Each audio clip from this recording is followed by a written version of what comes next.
to the Captain's Cast. Let me make sure all my settings are looking good. Mr. Producer, we have so much to talk about today. I'm sorry I was late, chat. I was adjusting. The captain's chair was being installed by my very real crew, who definitely helped me with all of my live streams. There we go. That's better. Have you seen Captain Mothman? Do you like the thumbnail? I can't unsee it.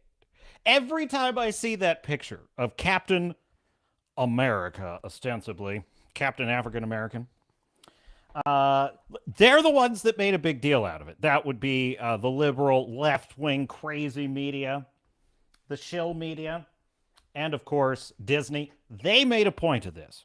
We're just memeing on it, okay? Don't hate the messenger, or shoot the messenger, or hate the player. How does it go? What the devil is it that the kids say these days? They don't say either of those things anymore? Oh, okay. Well, why wasn't I informed? Now, every time I see Captain America as envisaged by Anthony Mackie standing athwart the Red Hulk, glaring down at him with his big red Hulk hands, and he's got these little wings, and he looks so small, and he's just staring up at him, I can't help but see the Mothman. We have the Mothman.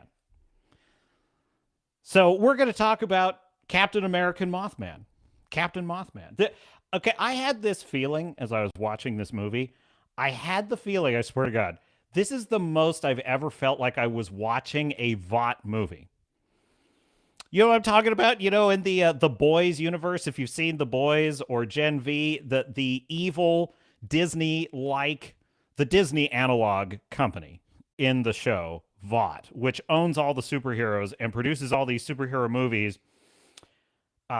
This seemed like those fake, like the movie within the movie. You've seen this, right? Where Homelander is like the hero and he's saving the day. There's a city in rubble. And these are the movies that the characters in this world go and see. I felt like I was watching one of those movies. I felt like I was watching the A-Train movie in real life. It was very dystopian. It was very unsettling. Somebody in IRL, is it redundant to say in IRL? Cringe? That seems a bit extreme to say it, describe it that way. IRL, someone suggested that I should check out this new video game, Avowed. It looks like it's going to be trash. It looks like the latest gasp of a dying woke game industry. So we're going to check that out, see what's happening there. I hear that Cobra Kai had just an excellent finale, so I might actually watch it now. I have to tell you, it got a little too outlandish for me. I couldn't take it anymore. It's actually not the outlandishness of Cobra Kai that bothered me. It was the swings. You know what I'm saying? One minute you have, like, you know, this character, like Hawk, for example. Let's just take the character of Hawk.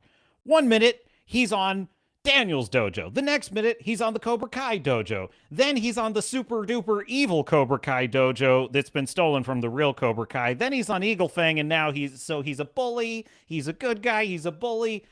It just annoys me how often these characters switch sides. It's a little bit like Osha in The Acolyte. Let's just be fair. And May, for that matter. However, I hear that the ending was exceptional, and there's this trailer for a new Karate Kid film. So what am I to do but to simply check it out? So we'll take a look at that. We have a lot to get through on Captain Mothman because I have typically complex thoughts for the Captain. Daredevil Born Again may be the first true return of the Marvel brand since Spider-Man No Way Home. This is pretty incredible, actually. So we're going to take a look at that. So we have a lot in the stack of stuff. Welcome to the Swords and Starships channel. I just messed up my own channel's name, Mr. Producer. Yeah, can you dump that 10 seconds? What do you mean we don't have that feature? So, welcome to the Swords and Starships channel. I am Captain Garrett, your host. Please do like and subscribe at any point in the stream if you decide that you're enjoying the content. Who's in the chat? Who do we have here saying hello? Crowbar the Skull. Crowbar, you need a ship's rank. You need a rating aboard the ship. Because you've been hanging around every week, and I appreciate it. Crowbar the Skull, I feel, is... He is a ranking... He's a gunner. He's a gunner aboard the ship. I'm just gonna... you're assigned to a gunnery crew. Commander of a... You're in command of a gunnery crew. One of the cannons. Fu Man Blue is in the chat. Crowbar says, "Hail, Fu Man. We're ready to go. We're going to have some fun, boys. And girls, if they're out there. It's just theoretical. But, you know, everybody's welcome, but let's just face it. Captain Mothman. Yeah, Mr. Producer, get me that picture. I need it. Yes. Yeah, you already... Good. He already had it. Look, and he's ahead of the game today. We just have to look at it together, folks. This is the thumbnail. This is the thumbnail for today's Capns Cast.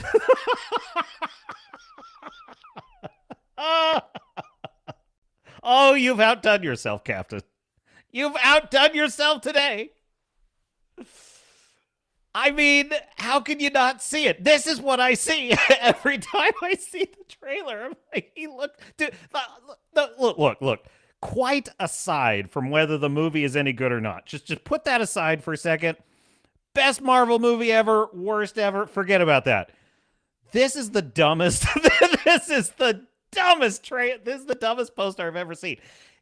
This poster encapsulates for me everything wrong-headed about this project from the beginning. Like, just everything wrong-headed about it.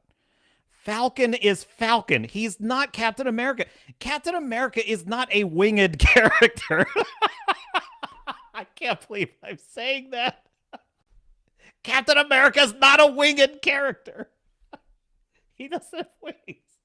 So that's number one. Number two, Falcon is good as Falcon, but when you try to make Falcon Captain America, uh-oh. Third, even Steve Rogers Captain America, who is far superior to this iteration of Captain America, to any other iteration of Captain. I don't care if it's Bucky. There's no difference.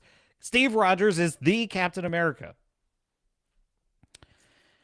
Even if he were in this situation, it would be tough. This would be a tough situation for... Now, I'm not saying that there isn't a plausible scenario. Of course it'd be fun, just square off with the Hulk. But really, there's a reason that Thor fought the Hulk in the Avengers movie.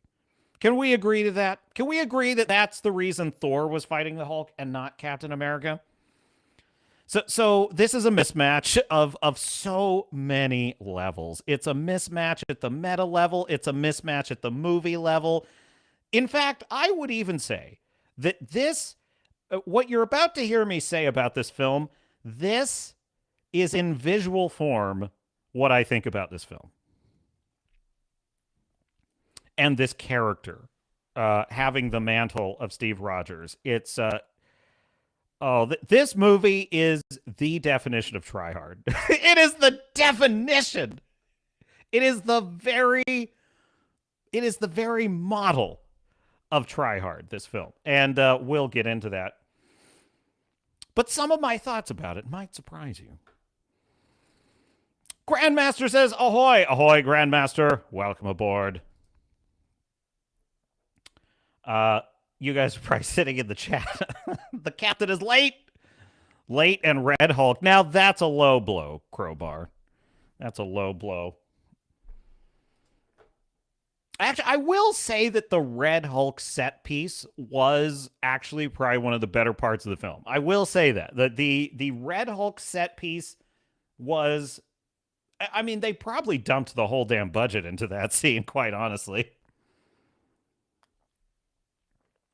However, therein lies the rub in this film, and we'll get into that.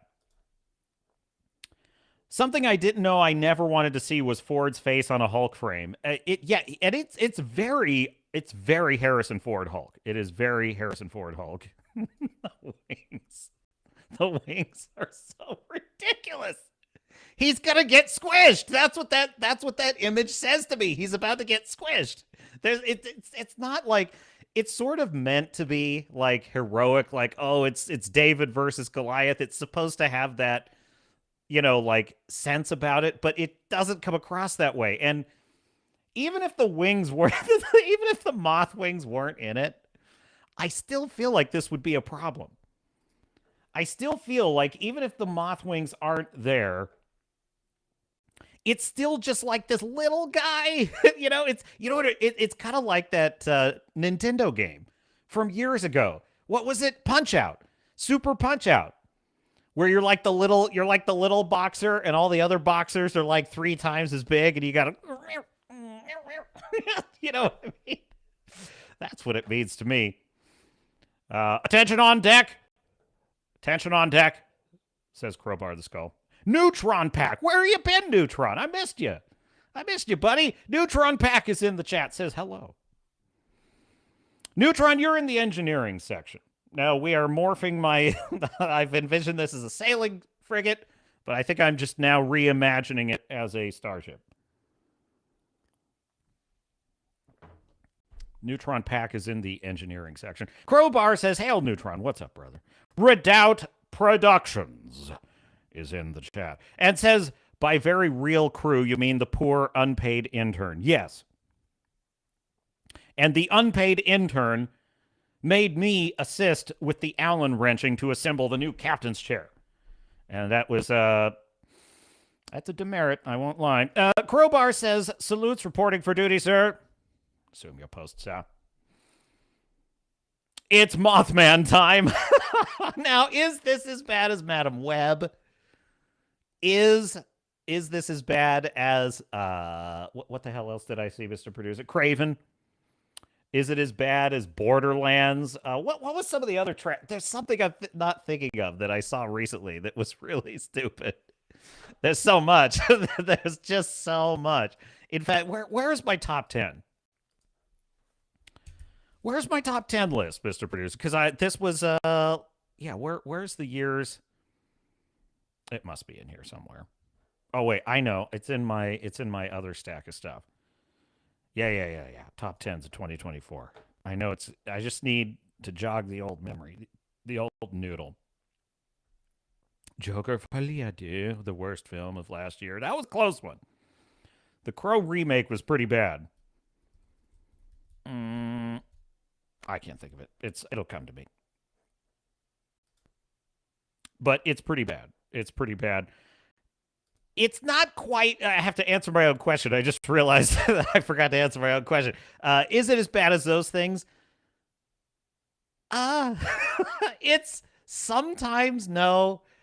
But there is a set piece in this film. There is a... So what I would say is overall, Captain America Brave New World by Vought Studios is not as bad as like Madam Web. I've heard Nerdrotic say it's as bad as the Marvels. It's not that bad. But there is one set piece in this film that is as bad as anything I've ever seen. It is as dumb. It is as dumb as Madam Web. It's one of the stupidest things I've ever seen. In the rest of the film, most of the rest of the film isn't. Now when I say it's not as bad as Madam Web, I'm saying Madam Web, but also the Marvels is a better. When I say it's not as bad as the Marvels, what I'm saying is when I watched the Marvels, that was when the penny dropped for me. That was when I realized that a large factor in why so many of these films are so bad is that really stupid people are writing this shit. Like dumb, lacking in self-awareness, socially awkward, lives with lots of cats, the blue hair dye is sunk into the skull. Really stupid people are writing this trash. It's got to be a pretty bad movie for me to have that feeling. You know what I mean? Like wow, I don't even think you have like a room temperature IQ. This film's not quite that bad. But that one set piece, and I'll tell you what it is. That in a minute. That one set piece is truly one of the stupidest things, and I was laughing. I was laughing the whole time. It was funny. It was so funny. I kept thinking of this line in Star Trek 4, The Voyage Home, when Kirk and Spock have gone back in time to then modern San Francisco, which really was 1980 San Francisco, and they're trying to save a pair of humpback whales, right? And they're talking to the scientist from the Cetacean Institute, and she's suspicious of their motives about wanting to help her save these whales or whatever. And she says, "You aren't like some military guys trying to train whales to like hunt for torpedoes or some dipshit stuff like that, are you?" and for some reason, the set piece I'm thinking of in Mothman, Captain Mothman, really made me think of that. Like this is some of the dipshittest stuff I've ever seen. It's not my mother, Fu Man. Mr. Producer is many things, but my mother, he is not.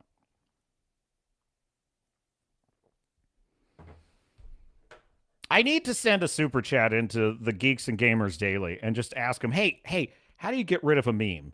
How do you get rid of it from your chat? They're going to be like, forget it, man. If you ever drop your keys in liquid hot magma, forget it, man. They're gone. No, I desperately need a haircut, Fu Man. It's really bad. It's really bad. I'm not muted. Oh, I see what's happening here. Now, save that for the commander over there on D-Day. I do need a haircut, though. This is ridiculous. Look at this. I look like a hippie. I look like a beatnik. Neutron Pack says Marvel becomes more and more like a Power Rangers movie. Marvels? Yeah, it's not good. Redoubt Production says you can make me cringe and say I was told IRL, but saying I was told in IRL is simply redundant. It's what the devil is what? How do the kids say it these days? Fuman says, "Wait, I'm confused. I've hung out with you at a bar. Am I someone you know, IRL or in fake life? Sort of both, Fuman. Sort of both. Hey, we hung out at the meetup, the Nerdrotic meetup." Redoubt says the Marvels posters are far more stupid. Well, the Marvels posters have a kind of double entendre going on. You know what I'm saying?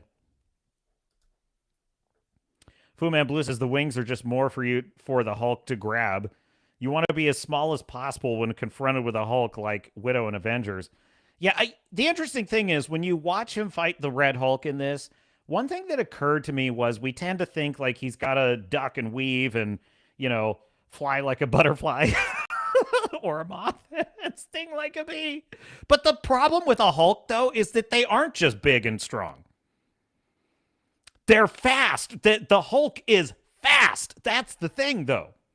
So, like, really, even almost any superhero that is not like, I would say, even like Iron Man or Thor level is what's required to fight any Hulk, I think. I don't think you can have less than that to fight the Hulk because they can jump an enormous distance. They are fast. They are deadly accurate. Like Hulks are not... Like you almost have no advantage against them unless you are unless you're just super freaking powered. Like you have to be super powered. That's just what it is. So everything about this matchup is kind of silly. Let's just face it. Redoubt Productions says somehow Disney is not as bad as Sony is bad. Wrangler says taking a break from slinging snow to listen. What? Well, welcome to the chat, Wrangler. Did you just admit to drug dealing? No, I'm just kidding. It's something. It's some other euphemism. Redoubt Production says Disney bad is more anger inducing. Sony bad is more entertaining. Yeah. Well, Disney is such a malevolent company that like they're malicious. They just really are. So they kind of they're Vought. They are Vought in real life. If they got to erase a black man from a poster in China, they'll do it. If they've got to scrub out, you know, the LGBT scene from the Saudi Arabia cut, they'll do it.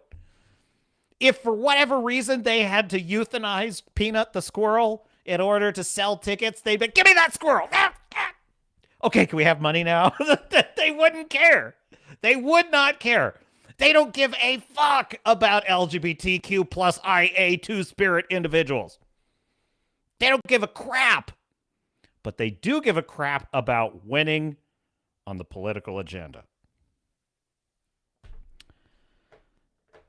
What else we got in the chat? Fu Man Blue says, I shamelessly love the whale Star Trek movie. Yeah, I liked it as a kid. I did. As a kid, I loved that one. But then I got older and I was like, wait, I want to see the one with the Enterprise in it. I like Star Trek when the Enterprise is in it. That's the problem with Star Trek 4. It's a good movie, don't get me wrong. But seeing Kirk on a Klingon ship is just not correct. It's just not how Star Trek is meant to be experienced. Star Trek 6 is the best Kirk movie. It really is.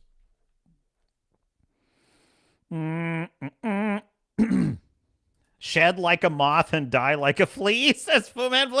That's pretty good. I really like that one. Oh, what a shame that what a shame that Starfield didn't hear that one.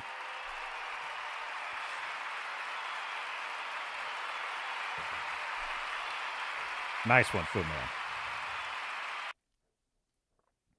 All right, my chat, Mr. Burnett. Grandmaster says, Captain, go to Discord. Go to Discord. Go to Discord. Where's the trigger? Where's the trigger? Swear to me. All right. I'm going. Jeez. Do I look like a cop to you? All right. What do you got for me, Grandmaster? Are you giving me numbers? You're probably doing me good, is probably what you're doing. You said Captain America franchise totals. First Avenger was no, Grandmaster, listen. You can't give me stacks of numbers with subtraction and addition and then like equations to work. I can't do that. I am a man of language, of diction. Math is not, that's not some, I'm not Ryan Kittle. I can't just look at math and just find the story in that. Like, I'd have to be quietly staring at this for about 5 minutes before I could have a meaningful thing to say about it. What you could do is send me a chat saying, you know, these three movies made this profit, that profit. I could do that. But I can't do like, I can't do like full-blown equations. Yeah. Oh my God. There's so much. No, I appreciate it, Grandmaster. We gotta pare this down a little. So just, I am talking Karate Kid. Okay. We'll come back to that. All right. I've got it there. We'll see what I can do. I appreciate the help as much as it's not your fault. It's, Fu Man Blue says scroll to the bottom.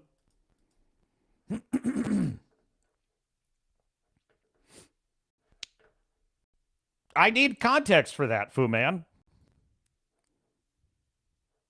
Fu Man says if Peanut could have just hung on until Cash got in the chair, the little guy would still be with us. You know, I'm going to tell you something.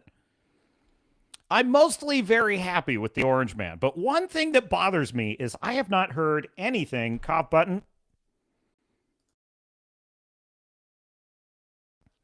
I have not heard anything about Justice for Peanut yet, and that does bother me. Wrangler says Kirk stole a vehicle from Klingon Doc Brown to go back in time. He basically did.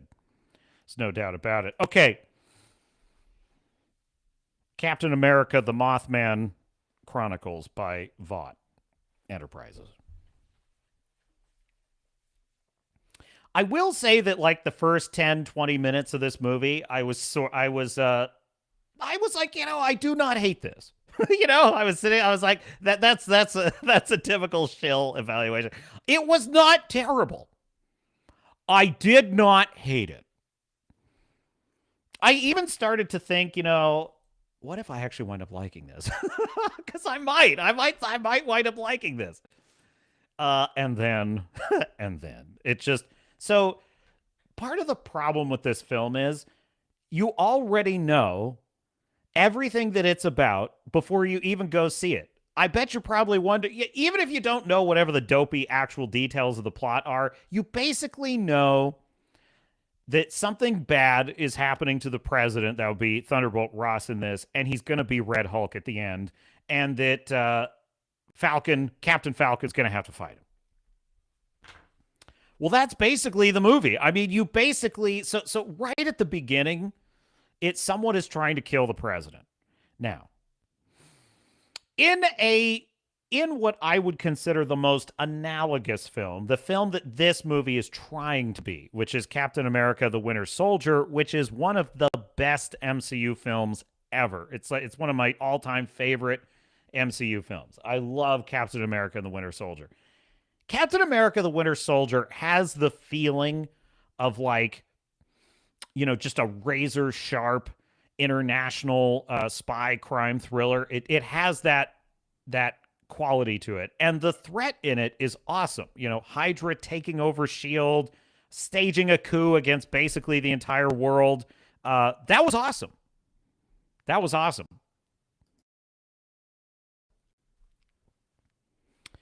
Wrangler's back to shoveling snow from the driveway. Gotcha, Wrangler.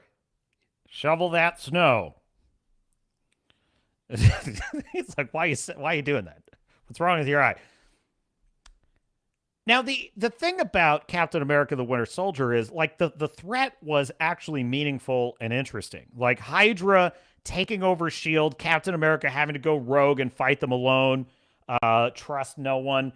That was cool because we didn't want Hydra to win. Also, it helped that they were the classic Captain America villain returning from the dead. That was cool too.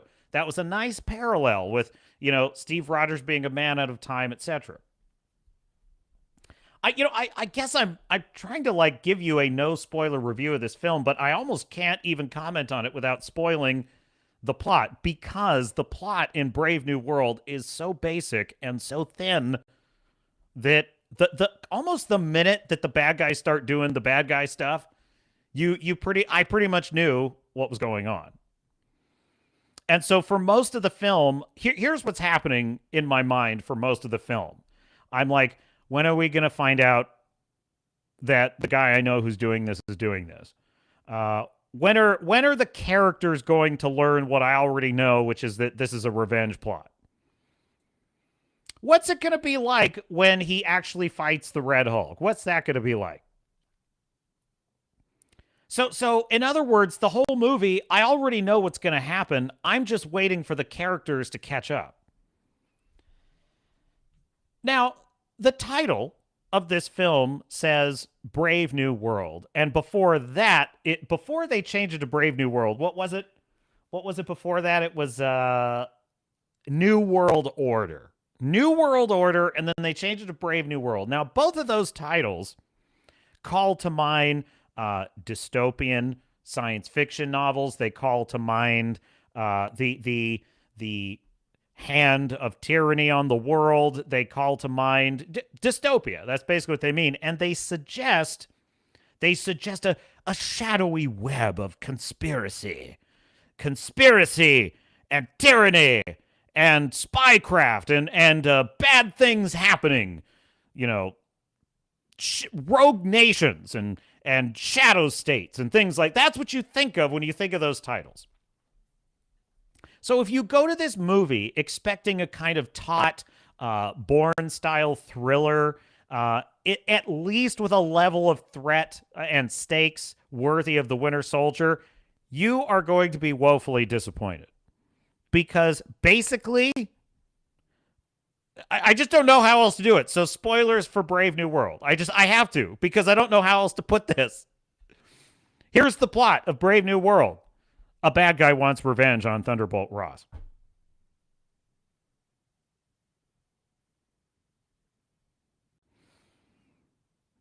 A bad guy wants revenge on Thunderbolt Ross and wants to ruin his presidency. Wow. That's a great story, bro. That's a really good story.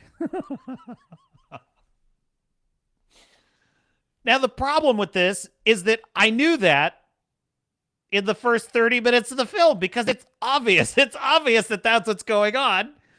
And of course, now they put a bunch of window dressing on it, like who can you trust and which side is she on and blah blah blah, and they do all that stuff, but it doesn't matter because we already know what the characters don't see. In an actual spy thriller, here's how it works. Okay. Well, it's basically a why done it. That's this film is a why done it, but it's a bad one. But in a proper why done it, okay. We and the characters don't know what's happening. I really want it. We have to get that. Like Dr. Steve Turley would say, write this down. In a proper why done it, we, the audience, and the protagonist characters do not know what's happening or who's behind it. But in this movie, we, the audience, know exactly what's happening, if not the finer details, which are pretty much irrelevant. We know what's happening, but the characters don't. What that results in is a film that is... It has some fun set pieces. It has some nice moments with the characters. But at the end of the day, it's utterly hollow. And I will say that it has another quality, which is the quality of Sam Wilson. This movie, other than being about a bad guy trying to get revenge on President Ross, the rest of the movie concerns itself with Anthony Mackie's Captain Falcon trying to prove himself worthy of being Captain America. That's basically the whole movie is. It's basically... I should have taken the serum. You don't need the serum because that's what inspires people is that you don't have it. And he's getting his ass kicked. He's getting stabbed. He's getting his ass kicked all the time. And the whole movie, he's just moping about the fact that he should have taken the serum, which he should have. And he's not as good as Steve Rogers. Yes, you are. You are as good. It really is. Like in the whole movie. Now, obviously, how can a guy who's like, he's physically, he's no different than Batman. He has no more physical power than Batman has. So how is he fighting? It is interesting. Batman dealing with superhumans like Superman is more interesting somehow than this Anthony Mackie version of Captain America dealing with the Hulk. Isn't that fascinating? Fascinating. However, the main issue here, is that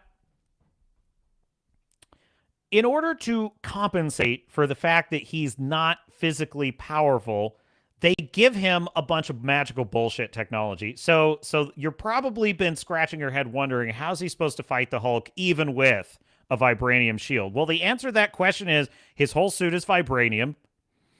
Everything he's wearing in his daily life is Kevlar. Seriously. And the Wakandans gave him the same kinetic energy absorption technology for his wings that Black Panther had for his suit in the movie Black Panther. So you know how in Black Panther he absorbs all the energy and then he can radiate it out? Well, they gave that to Captain Falcon, the Mothman. And so the Mothman he has the wings, and they massively upgraded Red Wing. Red Wing is basically like a fully armed killer robot now. It can do anything. It can hack any door. It can fire lasers.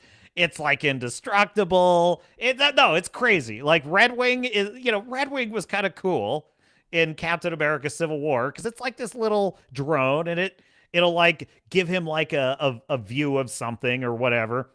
It brings him coffee, like Red Wing coffee. Thank you. In this movie, Red Wing is basically a killer bot. That thing will take you out.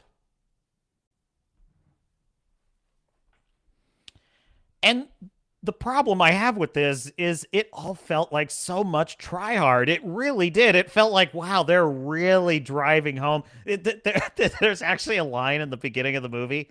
There's a line in the beginning of the movie where now I know this because I've seen all the MCU movies, but I guess it's possible if you're an audience member you don't know this.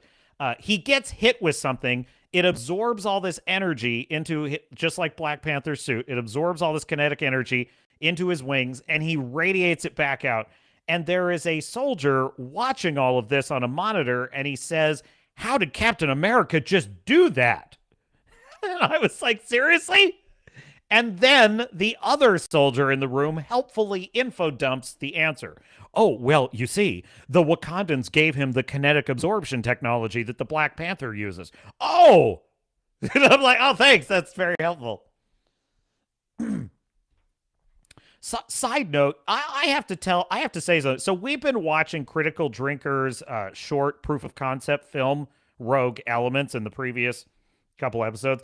And my number one most scathing critique of it is that the music sounds like royalty-free music. Ouch, indeed. But also that it's laid on way too thick. Like it's just the bump, bump, bump, bump, bump, bump, bump, bump. It's like, chill. Just let the movie play a little, use the silence. Well, the funny thing is, I'm watching, and he got roasted in his chat. Critical Drinker got absolutely eviscerated, excoriated in his chat for that music. And they're like, oh, it's easier to critique movies than watch them, is it? Or it's easier to critique them than make them, right? Well, the funny thing is, here I'm watching Captain America, Brave New World, The Mothman by Vought Studios. It has been basically filmed twice. They reshot almost the entire film. They extended the release date at least more than a year from its original release date.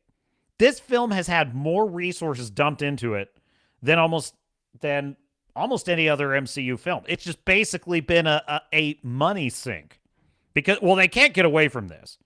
They could never cancel this project.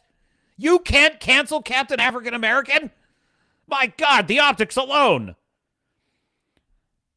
So they dumped all these resources into it. They basically filmed the movie twice. They edited it to death. They added a bunch of extra characters. And with all of that, this film has one of the most irritating and pathetic, it's one of the most ridiculous film scores I've ever heard. The film score in this is terrible. It's like, it's way overbearing. It mismatches the tone of every scene.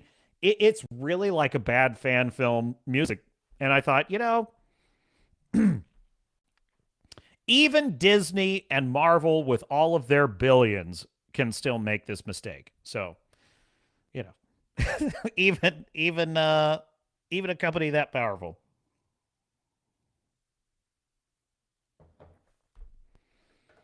Fu Man Blue says, there is a severe winter storm wreaking havoc just now, a timely motivator for those who want to move south. Thanks for letting me know, Fu Man. That's a great point, Fu Man. When Nightcrawler attacked the White House in, which one was that? X2? Oh, which I love X2. That's got Brian Cox as Stryker, which was awesome. I actually watched that again recently. I was like, that's a damn good movie. X-Men 2 is. So yeah, that was cool.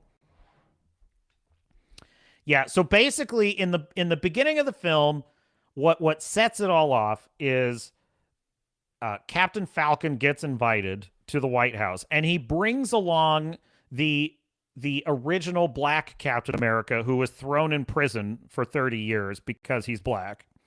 And now he's been let out because that was bad, and they shouldn't have done that. And,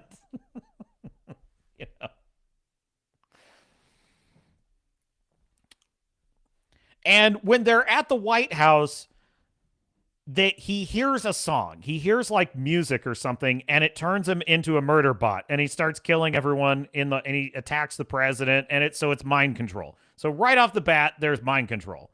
And I'm thinking, lame. Super lame. But the worst part is you figure out pretty quickly that the mind control is to get back at Ross. And then we find out the reason, and it's as boring as you'd imagine. Now, this is the first film that references the Celestial that is in the Indian Ocean, that's just sticking out of the earth from the Eternals film, right? And it's not just that it's sticking out of the ocean. It's a major plot point. Like, it's a major plot point of the film. And they call it Celestial Island.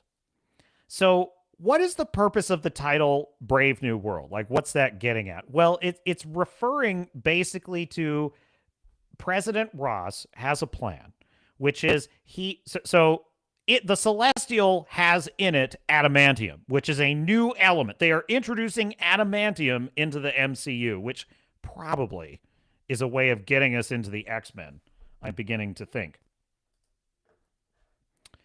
Let me just double check my settings real quick. You know that feeling like I might have left the coffee on? I just had that, but with my sound settings. Okay, cool. So the problem is Celestial Island is this gold mine of adamantium and other super advanced technologies and materials. And so all of the countries of the world want to plunder it for all of its resources, and this was creating tension. And so President Ross's signature piece of policy for his first 100 days of his presidency is to broker a peace treaty among all of these nations. And that's what he's done. So when the assassinations start happening in his White House and things go wrong, that causes a problem because his Brave New World, where we're all working together with this Celestial Island, is now falling apart. Now, there's so much to get to with this, but I want to address something kind of interesting about this film. People have said that it looks like Ross, President Ross, who's kind of angry and a bit fiery in the movie. The whole concept with his character is that he's a man who spent his whole life being aggressive and angry and career-driven, and now he's trying to be a kinder, gentler guy. And he's trying to win back his daughter Betty's affection. And by the way, Liv Tyler makes a cameo in this. Liv Tyler reprises her role as Betty, which is kind of interesting. But anyway, he's trying to get his daughter to talk to him again. So he's trying to be a better man, right? Now, you would think, and some people would think, that this is an allegory to the Orange Man, President Trump. Long may he reign, and he will. So I was kind of thinking about that. Like, is literally the Red Hulk meant to be an allegory for the Orange Man? You know, I was curious about this.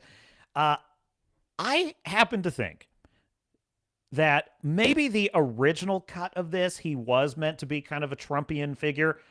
I tend to think he represents, he's very, I believe that the creatives think he sort of represents that, but also represents the worst impulses of any president. But he also represents the impulses of someone trying to take accountability for what he's done. Yeah, if it's like if in their world Trump were a good guy, that this is who he would be. He would be the guy who's trying to like mend his bad ways and his, apologize for his mean tweets or whatever. The fascinating thing about Ross in this film is he actually is a lot like Biden. He's actually a lot like Biden in this movie, and I'm going to explain why. I cannot believe this. All right, spoilers for the Mothman. I mean, Captain America: Brave New World. Spoilers for Captain Mothman, okay?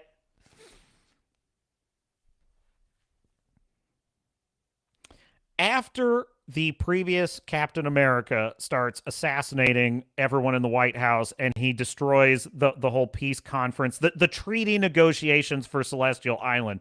After this occurs, basically all of the countries start to kind of like wobble on their support for this initiative. But the number one country that abandons the initiative is Japan.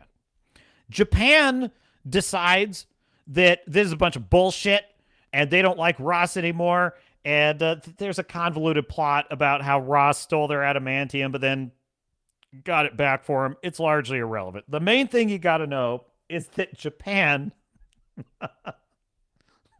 it starts so innocently.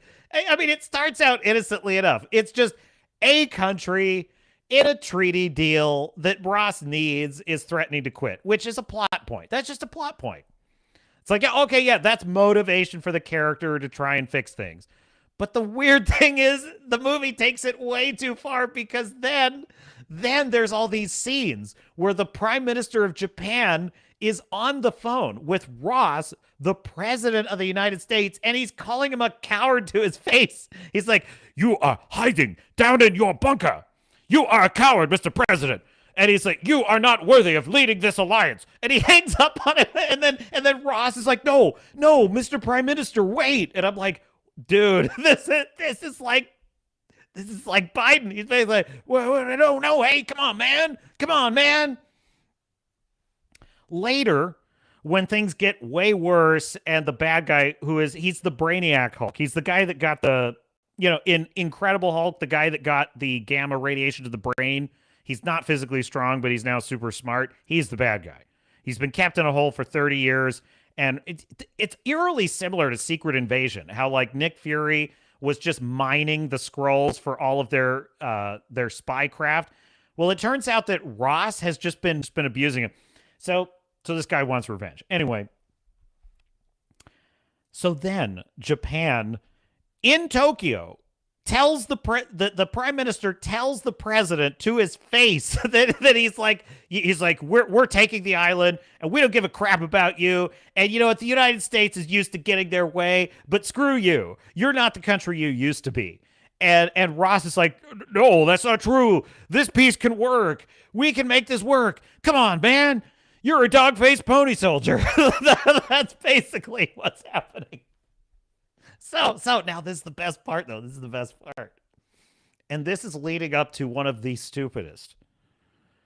most insanely stupid action scenes I have ever seen. You're not even going to believe the setup to this. Okay, so Japan is quitting the peace deal. They've decided they're going to take Celestial Island, and they don't give a crap whether the United States likes it or not. And then Ross gets angry. "Oh, I don't like that." And he says, "Screw it. Send our fleet.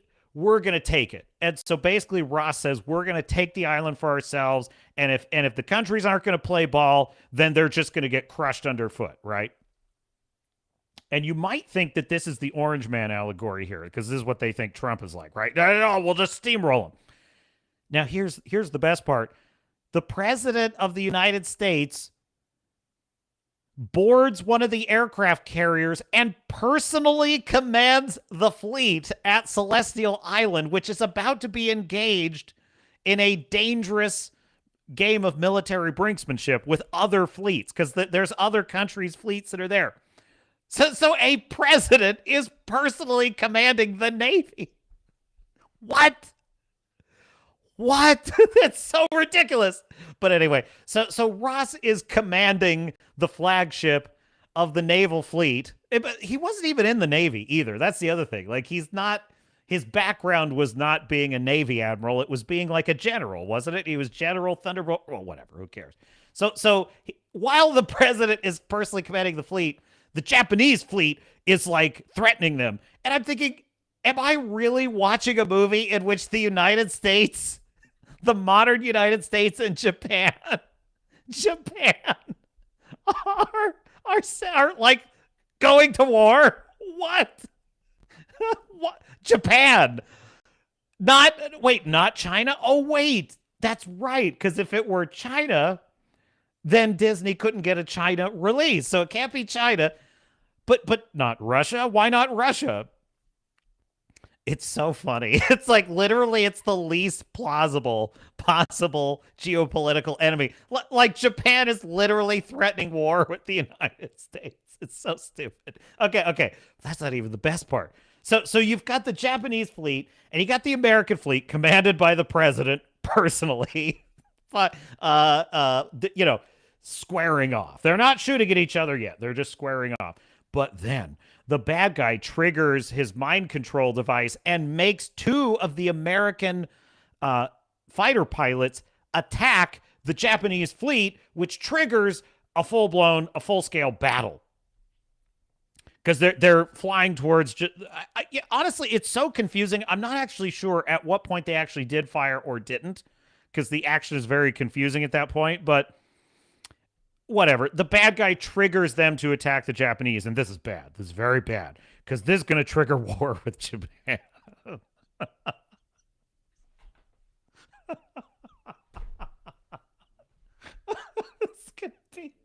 Prime Minister. The Prime Minister of Japan is on the phone with the president who's in the CIC of the aircraft carrier with his generals, and they're all surrounding him, right? And he's just excoriating the president. He's like, you are a coward. You have betrayed us. You are not a country worthy of our respect. No, Mr. Prime Minister. No, please. Let this peace work. It's like, oh my God, this guy's pathetic. That would be Ross. That would be the American president. And he's just getting browbeaten by Japan. No one disrespected Japan. It's no disrespect. It's just not even in the realm of plausibility, you know? It's like it would be like if like President Macron of France were just like, we're gonna have a naval war with you. The United States. No, you're not. No, you're not. It's like we basically are your fleet. Give me a break. Do you even have a fleet? Does France even have a fleet anymore?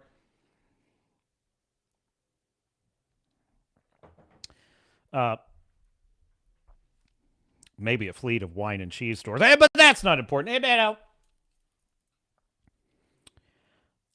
Where was I, Mr. Producer? Oh yes. So the pilots are going to fire on the Japanese fleet. Now, in the middle of all of this, Captain America and his new Falcon, who's like his little buddy, who's the new Falcon, is following him around. They show up in the CIC of the aircraft carrier, and they're pleading with Ross to, because they now know that it's a guy trying to get revenge on him and he's manipulating things. And like, Mr. President, you have to listen to us. That none of this should be happening. This guy's manipulating you, and of course he won't listen. He doesn't believe him. Whatever. And so then they get the news that two of our birds are attacking the Japanese. Oh no, this is really bad. And so Ross has this line, and the line is, "Get our birds in the air." I shit you not, chat. The camera the music soars, and the camera just zooms in on Anthony Mackie, Captain Falcon, Mr. Mothman. And he says, "Mr. President, with respect, you have 2 birds ready to fly now."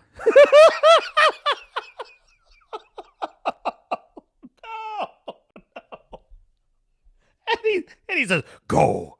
And so Falcon and the Mothman fly off of this aircraft carrier, and there is just this unending action sequence where they literally are personally shooting down missiles. There's no other American assets. There's no drones. There's no countermeasures from the cruisers or the destroyers. There's no attack helicopters. There's no fighter pilots. There's just 2 winged moths flying around, shooting down all the missiles. And then they try to, so Falcon and the Mothman try to get through to the 2 pilots that have gone rogue and they're being mind controlled. They try and stop them. Do you know what they do? Falcon literally flies up to the cockpit. He's flying up to the cockpit of the pilot while they're in mid-flight. He's waving at him saying, we're not your enemy. The Japanese are not the enemy. Stop. This isn't you. And I'm like, you have got to be shitting me. This can't be real. And it just goes on, and it just goes on, and I sat there laughing.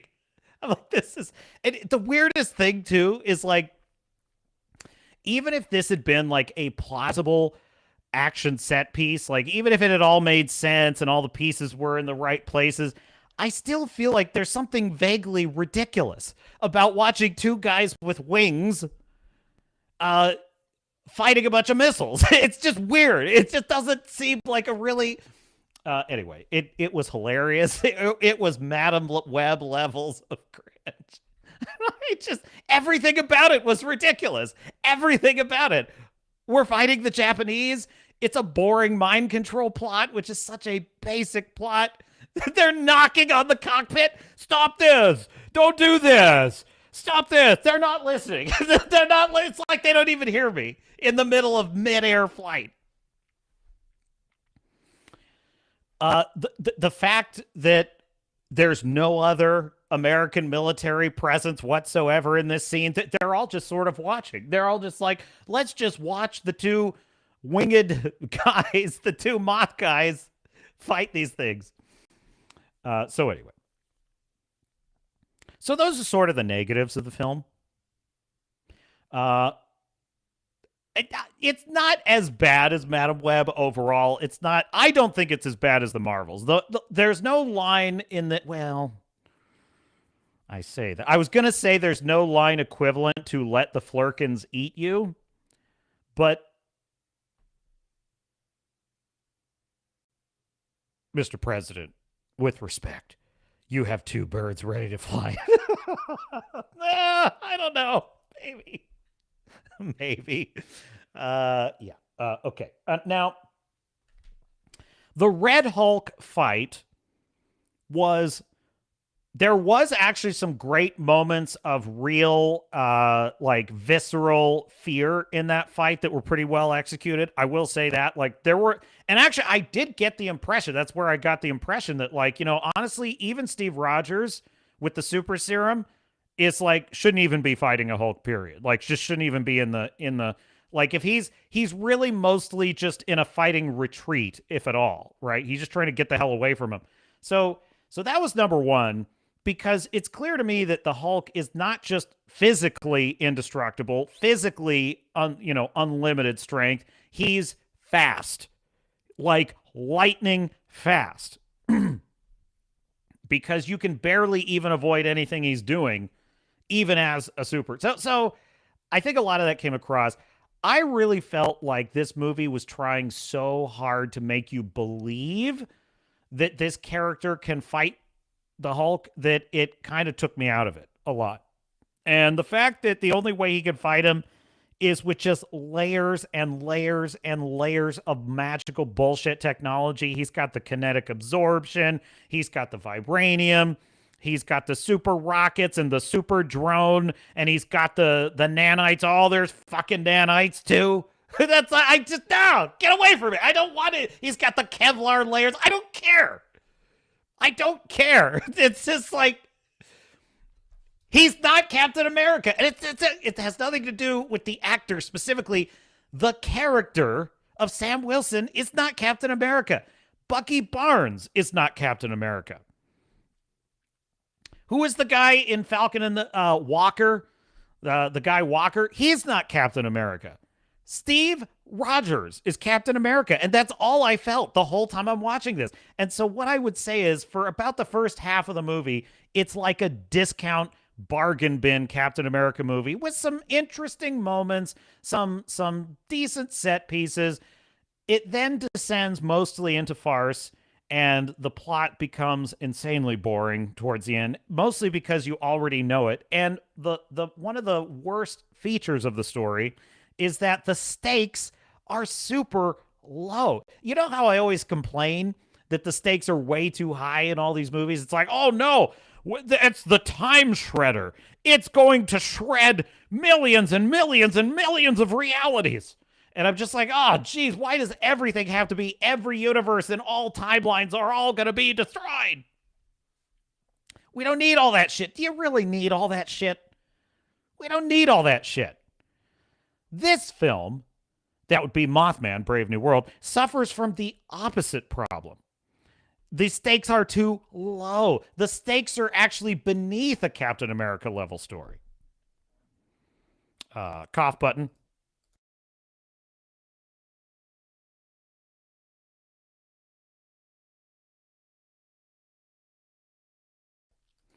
Okay, we're back. Now, when I say the stakes are low, well, what are the stakes in the film? The stakes are a bad guy who's been locked in a hole for years, wants revenge on the guy who did it to him, which is Ross, and he wants to destroy Ross's signature piece of foreign policy. And so he's going to stage a bunch of murders in order to make that happen.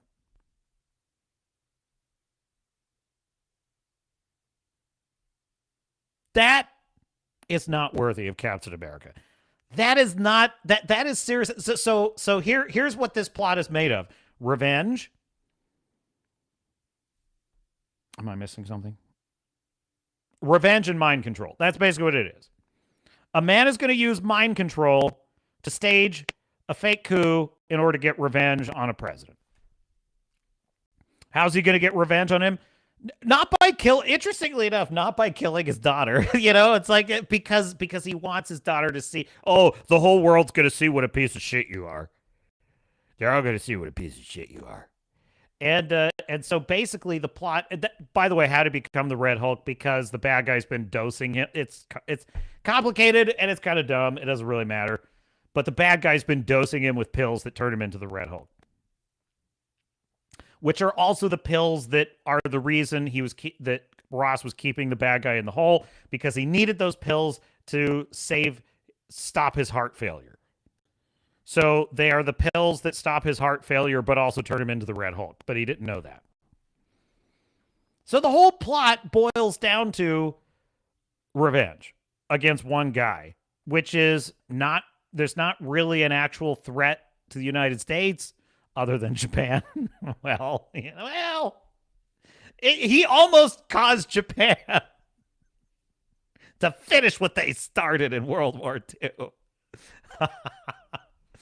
But other there's no Hydra, there's no terrorist organization, there's no supervillain. There's literally actually, if anything, the story of Captain America, the Mothman, Brave New World by Vought Industries, it's the story of like a squabble between two men that accidentally involves the rest of the country. That's basically what it is. And I'm thinking, this is so lame. Everything about this film, the character, the plot, the emotional beat, it's all smaller than it should be for a Captain America movie. So it was like a TV special. It was a TV special is what this was like. So I will say that as far as editing, cinematography, some of the action, a lot of that was pretty good. And actually, some of the characters are pretty likable. I actually do think that this would have been better as a Falcon movie. If this were just sort of a Falcon spinoff movie, it actually could have been kind of cool, because that would have seemed appropriate, because he's kind of a sidekick character. This would be his first outing. He's not really built for like a major, like, Hydra's taking over the world plot. Like, this actually would have been a little better scaled for that character. So as sort of Sam Wilson, Anthony Mackie is charming enough. His sidekick, his new friend, Mr. Producer, who's his new friend? It was Joaquin. Was it Joaquin was his name? I'm pretty sure. I'm just going to double check. He's the new Falcon.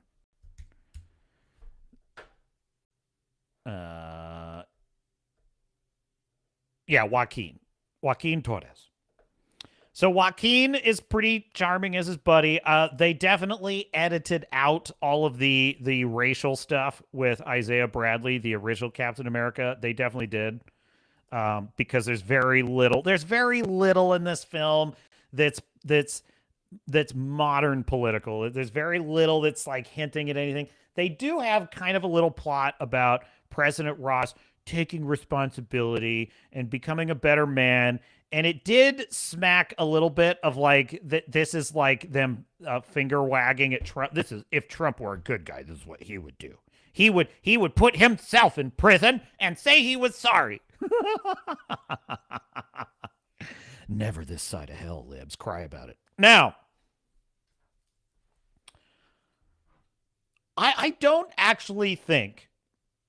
I think there's some hyperbole going on the internet. I think there's a little, like Gary over at Nerdrotic said, this is worse than the Marvels. It's one of the dumbest things they've ever created. I think he's wrong about that. I just flat out do. Now, it probably would have been in the original cut, but they reshot the whole movie because it was a trash fire. They re-edited, they added Giancarlo S. By the way, Giancarlo Esposito, that would be also known as Gus Fring from Breaking Bad. He's actually pretty good in this movie. I actually thought he was pretty scary as a villain. His action scenes were actually the best ones in the movie, I thought. He was actually pretty cool. And honestly, you know what would have been better is a movie about him versus Captain Falcon, the Mothman. That would have been cooler than this whole stupid, bananas plot about Celestial Island and war with Japan and Ross and the Red. Forget all that crap.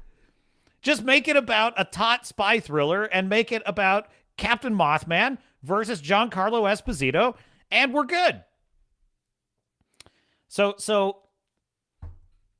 it went through so much reproduction that I actually think that this was mostly serviceable. It was mostly like most of the plot. That there actually was one laugh line. Oh, there was one like shill face moment in this movie. There's a total shill face moment. So towards the end of the film, Sam Wilson is looking through the window at someone who's in the hospital, and he's sort of sad. And you hear someone come in, but you don't see him. They're off screen. And he says, "What the hell are you doing here?" And then the camera pans over, and it's Bucky. And the whole theater audience went, they were all so excited. They went, oh, they were all so happy. And at first I thought, oh, well, good for them. I thought, I was like, oh, I guess that makes sense. But then I thought about it, and I'm like, now, wait a minute. These two characters did an entire series together called Captain, what was it? Falcon and the Winter Soldier. Bucky is himself a like B or C list character in the MCU. He's not like a big deal in the MCU.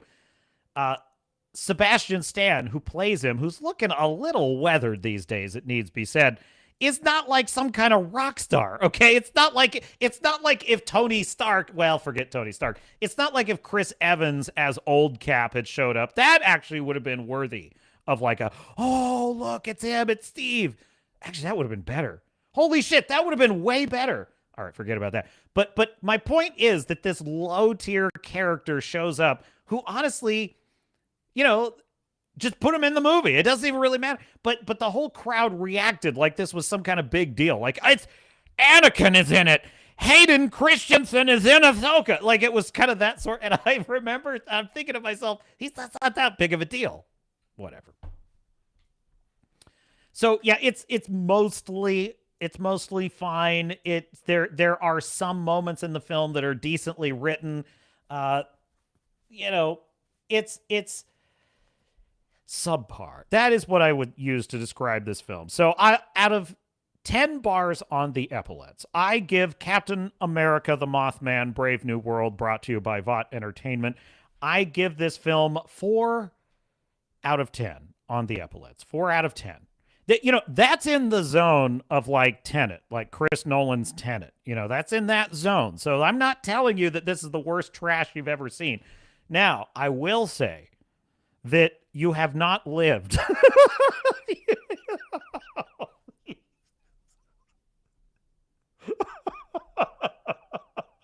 You have not lived until you've seen 2 winged Mothmen single-handedly fight off our own fighter pilots in order to avert full-scale war with Japan. You've not. Knocking on the cockpit. Knocking on the freaking cockpit. Just watch that part. You'll thank me later. What do you think, chat? Neutron Pack says, I doubt it that they're thinking about the anime industry, but they just didn't want to use China or Russia because of the real world. Yeah, that's basically what I'm saying. They're too cowardly to have it be a country that would be a plausible threat. Or even in the realm of possibility. Like, what would be some other possibilities? They could say something. They could say, like, Iran. They could say Iran. They could say Russia. They could say China. They could even have said North Korea, but they can't do that. They can't do that. So they come up with Japan. It would be like if they said the British. The British are threatening to fire on us. Shut the hell up. That's never going to happen. That's not even possible. It's just funny. Out Production says, I ultimately agree, like how Top Gun Maverick would only specify the country they were targeting as the enemy and totally not the Russians or anything like that. Oh, of course. Let me just let you in on a little secret that you and I already know. Top Gun Maverick was about stopping Iran from getting nukes. That's what that was. They just couldn't say that because they didn't want to, like, hurt anyone's fifis. So they couldn't say, but that's 100%. That was what that was. That was, we're stopping Iran. Those were Iranians in the... Now, that just is what it is. Now, it's not just that, like, they couldn't pick a country.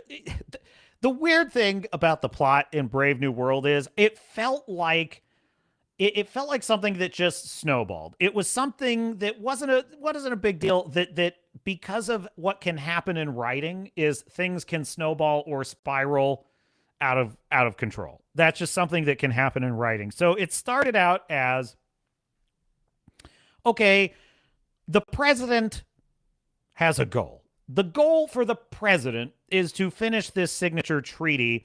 Now, the goal of the villain is to destroy the signature treaty, right? Because the president wants the treaty. So the goal of the villain is to destroy what the president wants and discredit him in the process.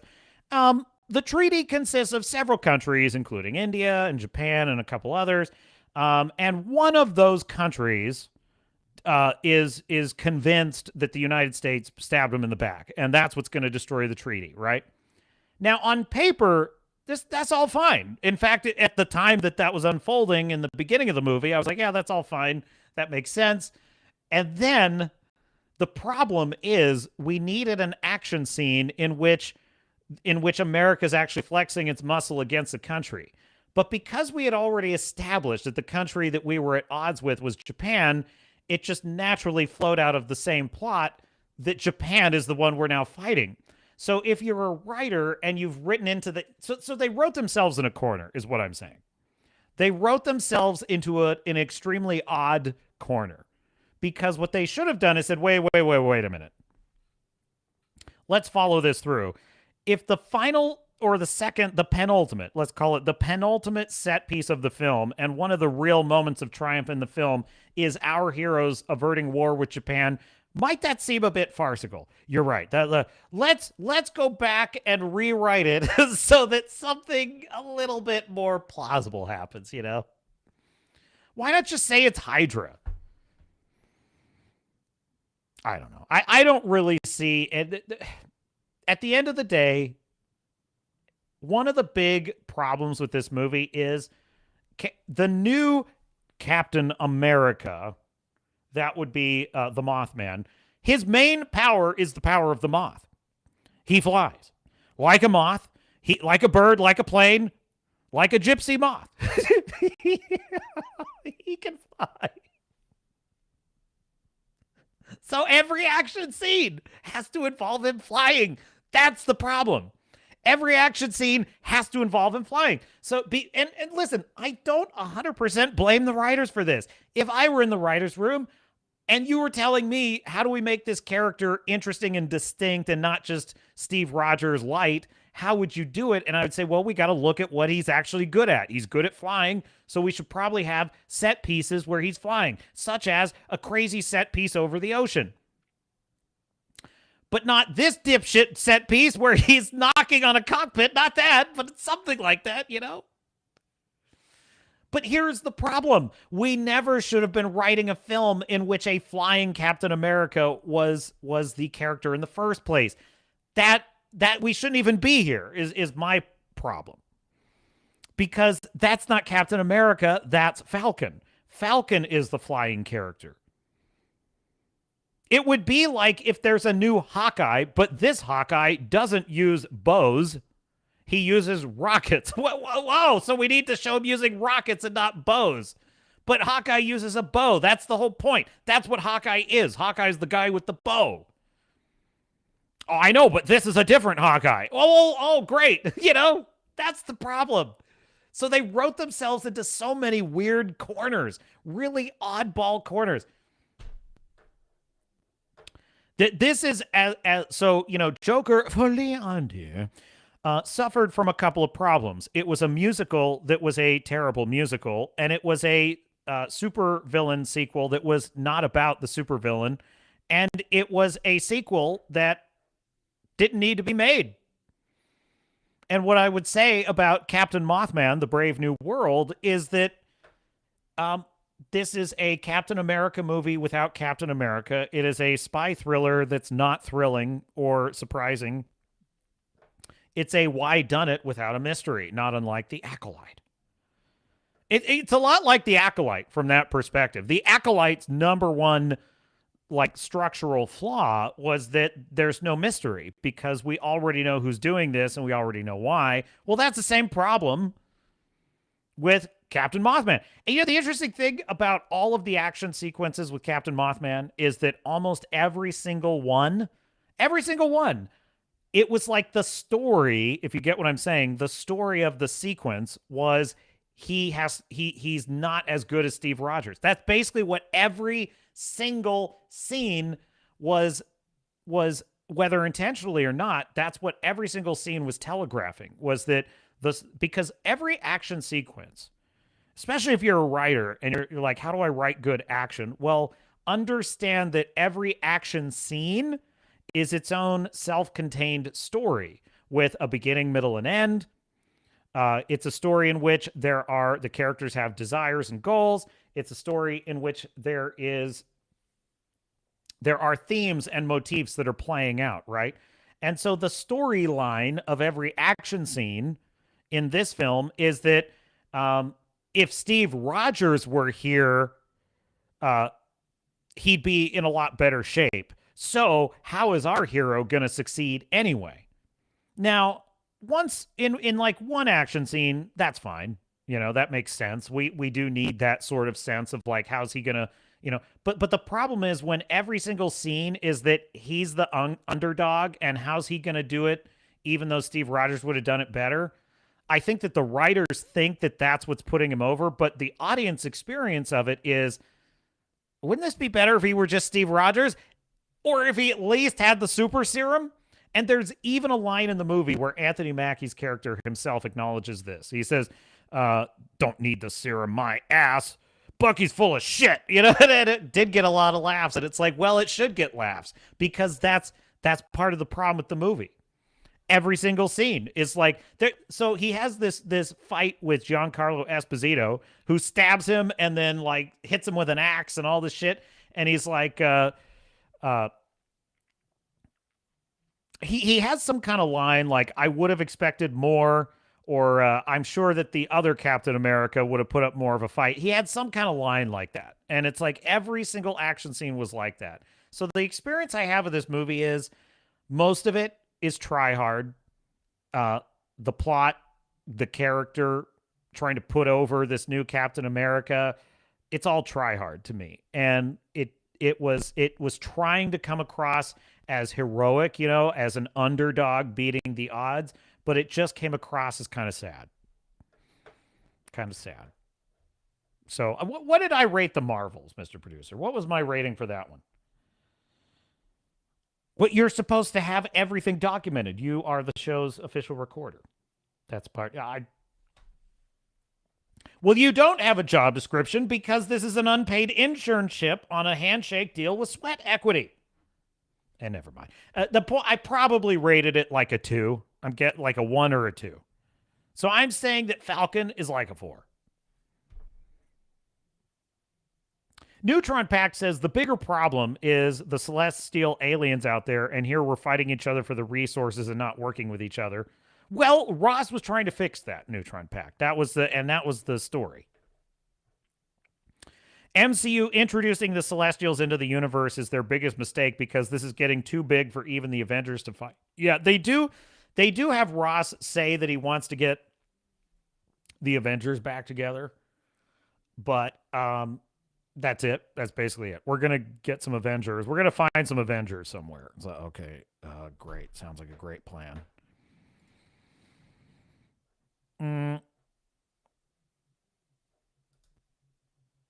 Redoubt says, is Japan going to war with America in Brave New World a strange allegory for how Western entertainment is under threat by the manga anime industry? Probably, I would say. Neutron Pack says, why did they hire that short actress to play the head of security for the president? Also, this is a superhero movie, not a hero movie. So give Falcon the serum. Yeah, exactly. Like there's so look, when you're writing, there's a left turn and a right turn, and if you take the wrong fork in the road, it leads to that's not working. And it's like they took every wrong turn. They took every wrong turn. Him not taking the serum. This character giving Captain America wings, which is stupid as hell. It's just they just took every wrong turn with this. And as for the head of security, what was her name? So she was Ruth Bat Seraph. No wonder I didn't remember this character's name. But yeah, so the her story is that she is a Black Widow. And I honestly, listen, I don't want to be mean here. I'm just going to tell you, this character was played as kind of like a sexy femme fatale. And it was like a sexy femme fatale minus the sexy, minus the femme. And yeah, there you go. So what I will say is just not the most fortunate looking woman I've ever seen. No. In a certain light. But you know what's funny is sometimes actors are short and you can't tell because of the way the cinematography is done. But this actress, she is like a midget, and it shows. The whole movie, she's tiny. She's like a mini person. And of course, she's absolutely throwing dudes around like rag dolls. Throwing them around, kicking them into walls. She's doing all kinds of shit. And it's because she's a Black Widow. She was trained in the Red Room, don't you know? So she has the powers of Black Widow, right? That's what she is. And I'm like, why did they pick such a not sexy actress to play this character? Such a short actress to play this character? The MCU at this point is working with a lot of junk that, it's become a kind of junk drawer of tropes. I think I've just coined a new way of putting it. It's a junk drawer full of some old tropes, some new tropes. And they're just rattling around in this drawer now, and they're just piling up. And the drawer is stuff. Like, it was once sort of neat and tidy and organized, but there's so much shit in there that it's all just piled in now. And it's like you can't even find a pen in this drawer because it's such a mess. So you're rattling around in this junk drawer, and you're like, we need a plot for Captain America. And what do we got? What do we got? And you're just rattling. We got a Red Room, Black Widow. Okay, we could use that. What else we got? Celestial sticking out of the ocean. Okay, try that. Something about the Avengers are missed. People miss the Avengers. Okay, yeah, let's get that one. And it's junk. It's all just junk. I'm telling you right now. They should sunset this universe. They're not, because it is a cash cow. I guess. Is it? You tell me, Universal.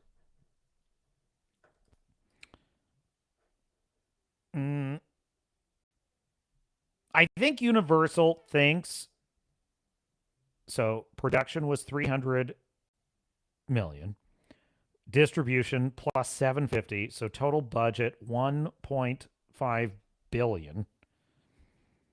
This movie has to make at least $771 million to break even as a franchise. No, that doesn't make sense, Universal, because you're saying that the total budget of the movie is like $1 billion, so it has to make $771 million.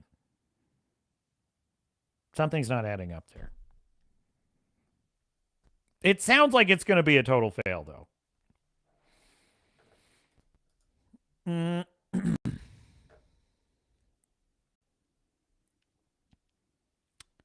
Wild that a government contractor wants to punish the government for extending his contract. Super fictional. Yeah, no. Well, so the plot, that's not actually too far from the truth. The plot is basically that Ross, after the events of Incredible Hulk, imprisoned the brain guy, imprisoned him, and because he's not physically strong, so he can't like escape or overpower the guards or any of that. But he's super smart, and he can predict things. And so he can sort of control things like a puppet master is kind of the idea. So he just invented a mind control formula. Okay, whatever. And then used that mind. And then he invented pills. He invented gamma pills. Fucking gamma pill. So gamma radiation is energy. It's not particles. So there's types of radiation such as alpha and beta radiation, which are particles, little neutrons and shit flying like bullets through space. And when those little bullets, actually, the description in Chernobyl was really good. When the scientist explains that radiation is like millions of little bullets that are just going through your body. So that alpha and beta radiation could be like a gamma radiation is energy. It's pure energy, like light or heat, right? That's what it is. So they say in the film that the president is taking pills that are slowly releasing gamma radiation in his body. How that's like saying you've put energy into a pill form. That's not possible. Man, these are some dumb people. Yeah, we're not going to go there.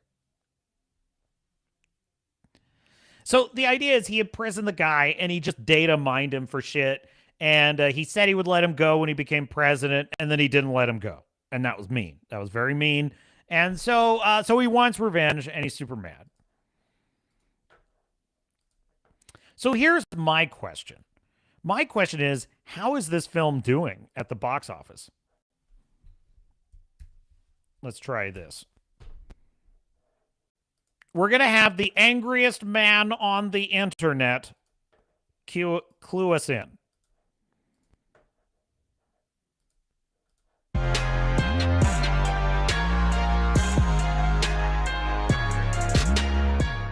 We've known for months now that Captain America Brave New World was headed towards disaster, but so many mainstream journalists, people in the Axis media, they desperately ran defense for Disney. They said, oh, there's no problems behind the scenes of this movie that's been delayed multiple times. It's been reshot multiple times. There's no problems with the budget that was misreported by the mainstream Axis media. We promise this movie's going to blow you out of the water. Well, then we get the reviews that say, yeah, it's kind of a mid-piece of shit. We also get articles from people that worked on the film saying it was a nightmare behind the scenes to work on, and that, quote, I think everybody knew this probably is not going to be a good film. Well, now we finally have the first box office numbers, and what do you know? It's exactly what we said all along, and the media is using the same tactics. Captain America Brave New World muscling $12 million Thursday night previews at the box office. Now, $12 million might not mean much, so you need context. You need context to understand, is that a good thing or is that a bad thing? Is that a good thing for this point in time in the MCU? What else does it compare to? Well, the answer, it's not good for Marvel. Exclusive. Neither Los Angeles rain nor Northeast snow are keeping audiences away from cinemas tonight as Disney Marvel Studios' Captain America Brave New World, a continuation of both the Disney Plus series Falcon and Winter Soldier and 2008's Incredible Hulk, is on a $12 million Thursday after previews which began at 2 p.m. earlier today. Where does that stack up to other MCU titles? Well, it's higher than 2014's Captain America Winter Soldier, which collected $10 million in previews in 2014 on its way to a $95 million opening. It's so easy to forget, too, that at that time, you know, Winter Soldier had the strangest marketing of any of the MCU movies. Because there was almost no trailers for it until right before it came out. Like, there was almost no promotion. There were no posters. There was no excitement. There was no social media. It was so strange. I'll never forget this. Because they hyped up Iron Man 2. They were hyping up, what else was coming out? Thor. They hyped up Thor and all that stuff. But, like, Winter Soldier, it just appeared in theaters one day. It was the strangest thing. And it was awesome. It was so good. But you would have never known it was even coming out. So what's so strange is that back then, the MCU was still very much unproven. It was, I mean, I think Winter Soldier, did that come out before, or that was after Avengers, right? So that was after Avengers. So yeah, the Avengers had come out. It made $1 billion. It was super successful. So I would say that the MCU had sort of just proven itself. But it was still kind of lightning in a bottle at that time. Nobody knew that it was going to become this like 27 movie franchise with Endgame and all this stuff. Like a lot of that I don't think we had Guardians of the Galaxy yet. We still didn't have a lot of stuff that was going to later be added to the MCU. So to say that this movie beat a relatively obscure and unmarketed movie back when the MCU was still new is not really saying a whole lot. Couple things to keep in perspective. One, that's 11 years ago. Anthony Timmons is in the chat and says, I hear the new Captain Falcon movie suck balls. I prefer to call him the Mothman, Anthony. The Mothman.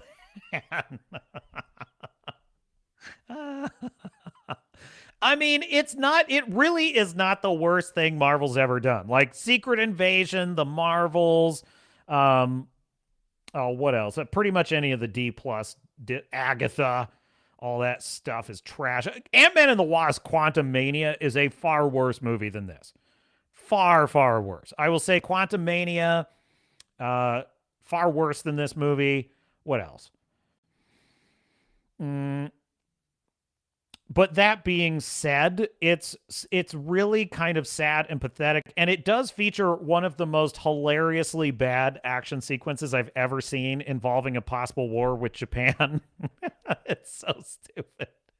With the president personally commanding a Navy fleet. It's completely farcical. It's so funny too, because the movie plays it so seriously that like it almost goes over your head for a second. Because at first, you see the president coming into this very dimly lit, dramatic looking situation room. And he's like, what's the situation? Where are the Japanese? And at first you're kind of like, oh yeah, this looks normal. Wait, he's on the ship that's going to be on the front lines. This is not a thing that would ever happen. But anyway. Grandmaster says, Brave New World's full budget is over $1 billion. Brave New World needs to make at least $700 million to break even as a franchise. Are you saying that for all of the Captain America movies combined to break even? Is that what you're saying? Because what it sounds like you're saying is for this movie to break even, it would have to make $700 million on $1 billion, which doesn't make any sense because it's $1 billion. Wouldn't it have to make $1 billion to break even? Or more than $1 billion if you take into account, like, what they're not getting from ticket sales and so forth? I think what you're saying, Grandmaster, confuse me if I'm wrong, but I think what you're saying is Brave New World would have to make $700 million for all of the Captain America films to, at this point, have broken even. If true, that actually is a pretty staggering thought. Roll tape. If you factor in inflation, it actually opened to around $125, $130 million in today's money. So that 10 million number would be higher as well. But also, you didn't have Thursday previews that were started at 2 p.m. in the afternoon in 4,000 theaters around the country. That's not how it was back in 2014.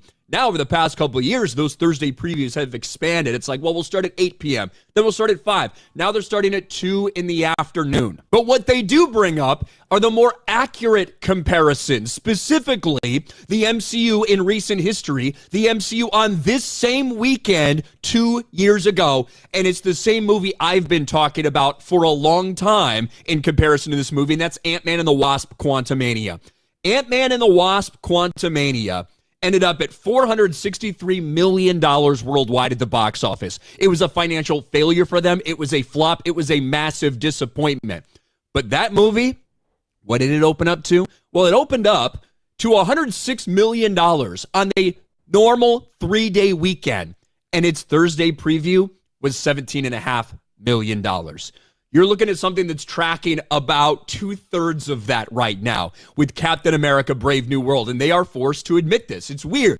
The mainstream media finally comparing. Now, I'm not saying that I think that this movie is going to be a great success, but is it going to be a giant flop? I don't think so. I mean, the theaters were reasonably full when I was watching it. The crowd seemed reasonably entertained. They liked the little member berry. They liked the little cameo with Bucky and so forth. They liked some of the laugh lines. My impression is that this film, Captain Mothman, Brave New World, this is acceptable for normies. I think it's acceptable. I think they will enjoy it. They'll say it was kind of fun. I think they'll like it mostly. So my guess is it's going to kind of be like a middling performance. That's what my guess is. I don't think it's going to be the disaster that the Marvels was. There is a lot of masculine hero energy in it. That's definitely there is a lot of that in the movie. So I'm not saying that's what is required, but these are comic book films. They are by nature aimed at a masculine interested audience, right? So I think that this is much more like a conventional Marvel movie. I keep wanting to say Civil War for some reason. Brave New World is more like a conventional Marvel film, a kind of dopey one, definitely a kind of dopey, subpar one, but I didn't like Thor: The Dark World, right? I wasn't a fan of Thor: The Dark World. This is sort of on that level for me. So I feel like it will appeal to normies. Wrangler is back. Excellent, Wrangler. Assume your post up.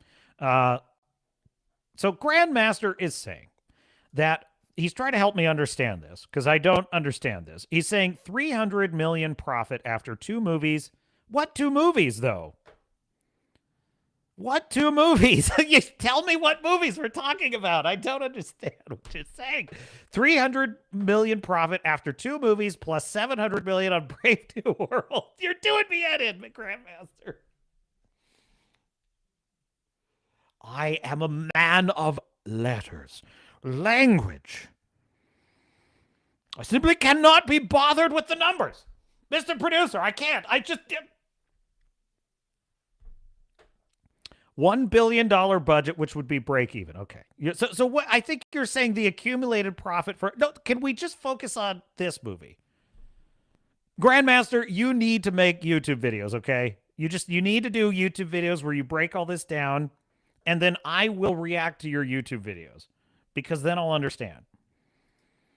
Grandmaster says the question is, will it make 700 million worldwide? Answer is obviously no. So it will lose millions, and the chances of another one being made is slim to none. Well, I'll take your word for that.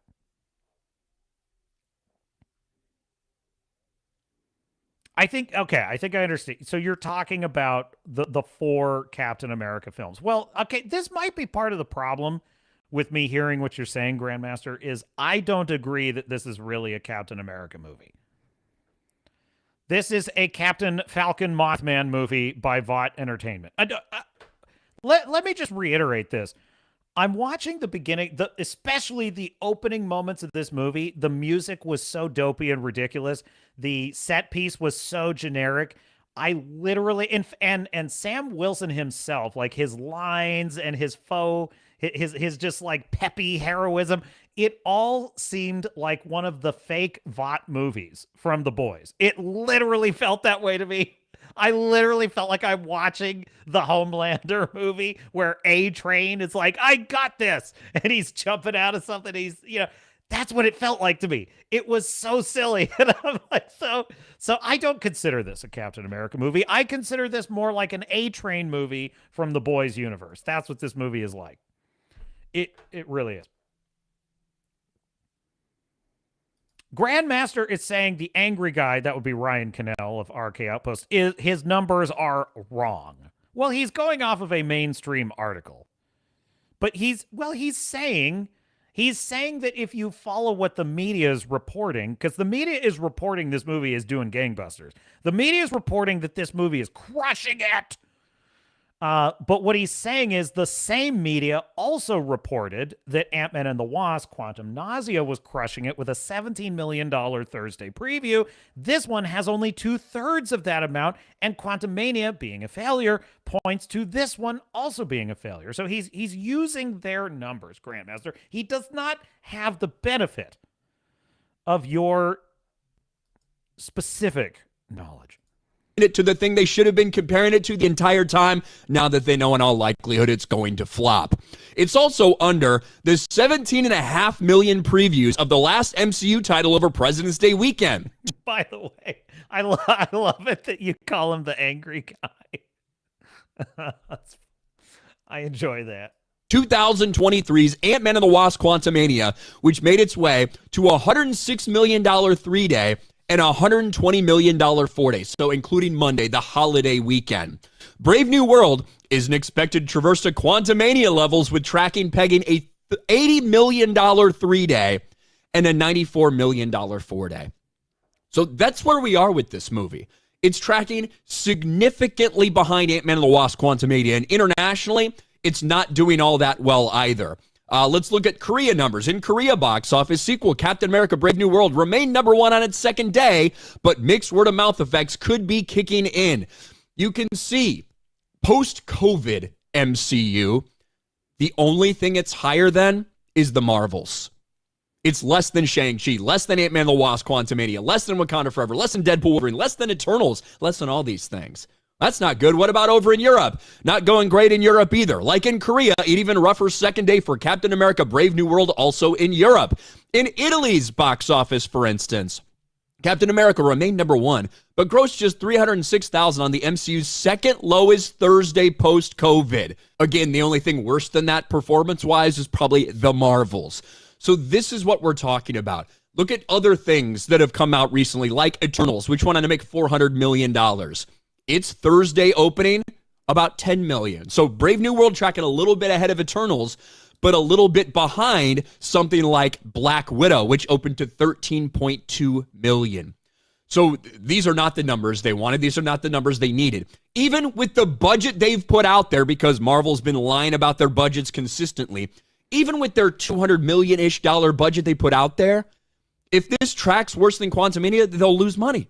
They'll lose a significant amount of money on this movie, even with their reported budget, which is not nearly what the totality actually is for what they spent on this movie. And with the poor word of mouth from both critics and audiences alike, it looks like another MCU disaster. All the reshoots couldn't save this. All the PR damage control they tried to do couldn't save this. Nobody's interested in Captain America: Brave New World. What do you guys think about this? Let me know in the comments section below. Smash a like button, subscribe to the channel, ring the bell for notifications. Hat tip, Ryan Cannell, the angriest man on the internet. The angry guy, as Grandmaster calls him. But you see, Grandmaster, right there. He was saying that, like, well, if you go off of what they're saying, then it's going to be a failure. But I don't believe what they're saying because they lie about it all the time. So he's working with the numbers as they are, but he's also aware that those numbers are probably not accurate. So, what you know what's fascinating about this movie is it literally exists to prove that this character can be Captain America, and it just fails. It's try hard. It is just absolute try hard.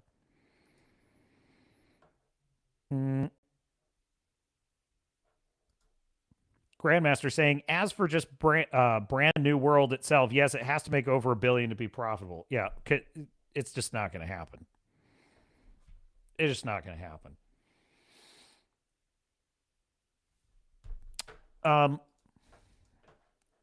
Next in the stack of stuff, I have more that I want to. You know what? I'm kind of curious. I'm kind of curious to see some of the reviews, because I hear that the reviews of this have been really bad. I almost knocked over my coffee, Mr. Producer. Yeah, let me pull up a couple of reviews. Let's see what the approved, learned, cosmopolitan critic class thinks of this film. Shall we? Mr. Producer, share screen. Here we go.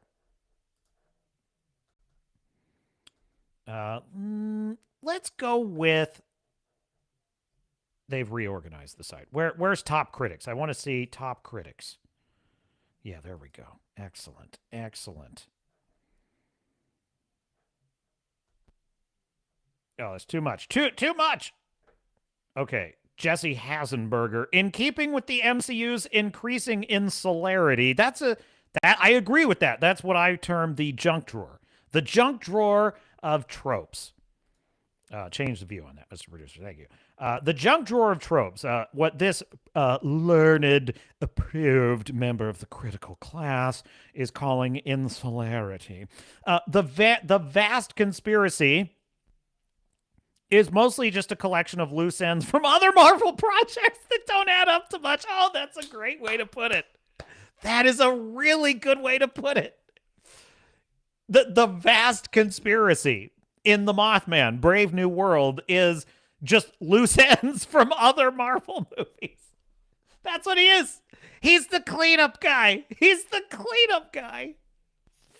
He's not worthy of actually being the leading character. There is no feeling that I get from this film of him being the leader. He doesn't even believe in himself. He has to listen to Bucky at the end of the movie tell him he's good as Cap without the serum. The whole damn movie, he's got to argue with his villains. His villains are like, oh, wow, too bad I didn't get to fight Steve Rogers. Oh, you're going to fight me. You know, he has to argue with his own damn villains and everybody else. He has to argue with the president about how he's worthy. And he has to argue with himself about whether he's worthy to be Captain America. And you're telling me he's going to lead the Avengers? Ain't gonna happen. Okay, Udita Junjunwala. While the performances by Ford, Mackie, and Ramirez are solid, and I agree with that, the film as a whole struggles with moments of blandness and does not successfully create a distinct enough personality for the new Captain America. This one from Raphael Abraham. As for Feige, whose name means cowardly in German, he will need to screw his courage and return with something bolder if the coming Phase 6 of Marvel is truly going to offer a brave new world. Oh, here's a shill. Brian Truitt. As excellent as Evans was as Cap, Mackie's shown equal skill in crafting his own version of what the character should mean. In his case, weathering the pressures and politics of being a national symbol and being as adept with his words as his fists. In other words, trying to prove to the world that he can be Cap, which is the whole fucking plot of this movie. And it's sad. It's pathetic. It's really not as inspiring as you think it is. I'm just telling you. I'm just telling you. Peter Howell says, the sorry scribblers, oh, geez, so pedantic. You see why I hate mainstream critics. The sorry scribblers seem to be marking time for a bigger and better Marvel gathering to come, but they could have tried harder to hide their boredom. Let's see, who else? Who else do we have here?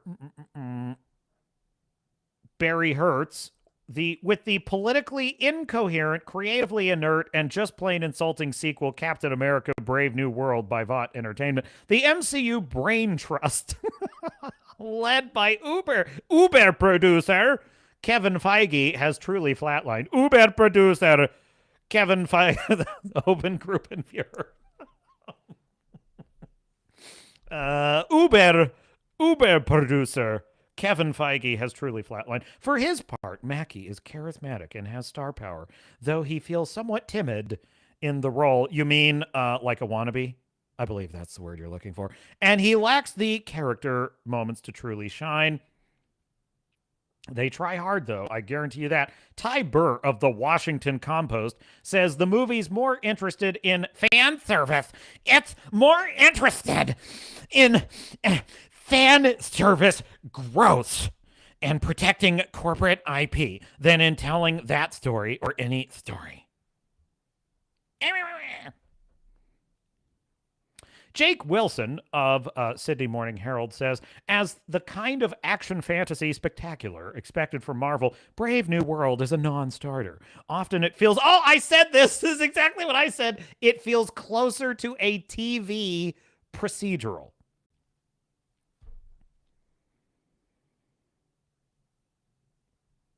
Richard Roper, a critic I used to follow a long time ago, Richard Roper says the pleasures offered in Captain America Brave New World are neither grand nor groundbreaking, but they're consistent and earned. Not. I'm just, no, Roper.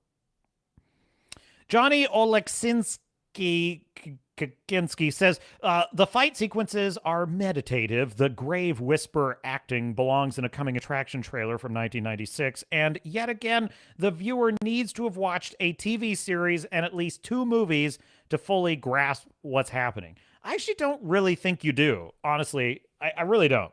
I think that the movie basically explains what you need to know, which is this guy is Captain America. Don't worry, because they repeat that in every scene that he's in. You're Captain America now. Steve Rogers was Captain America. You're Captain America. That's right. I'm Captain America. It's an honor to get a chance to kill Captain America. And then the other thing you need to know is a bad guy wants revenge and has mind control. Brandon Yu of the New York Slimes says, with its cheap action and garish visuals, it's then that we enter yet another genre altogether, action figure commercial. Mm-hmm. Let's see what some of the audience reviews are, shall we? Let's do verified audience. I don't know if that really matters, but... a lot of 4 stars. See, I'm telling you, I think the normies are digging this. I think the normies are going to mostly like this. Now, is that enough for it to make like billions and billions? No, probably not. But I do think they're going to like it. I think this one is going to be remembered as pretty good. Pretty good. On the level of like an Iron Man 2, or I'm not saying it is, don't misunderstand. I'm not saying I think this. I'm saying normies will think this. That it's on the level of like an Iron Man 2 or like a Thor the Dark World sort of situation. Good storyline. Lots of MCU action. Wait till the very end, even after the credits, then everything will make sense. Well, wait, what? No. I did not stay for the end credit scene, if there was one. Let me see if I can find this. Captain Mothman. I mean, Captain America, Brave New World. There it is. Post-credit scene. Do we have this? Okay, cool. Yeah, we're gonna go a different direction here briefly. Welcome back to New Rockstars. I'm Eric Voss, and we have... Oh, my God. Eric Voss. He's one of the Shills. Yes. Oh, no, I don't want to see that. Just what? Oh. Useless. Here we go. Protect this place. Okay, this is the bad guy. This is the bad guy in the movie.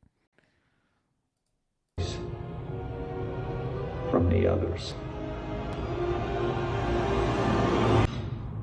And of course, here we have our classic Marvel post-credit scene, and what we're jokes.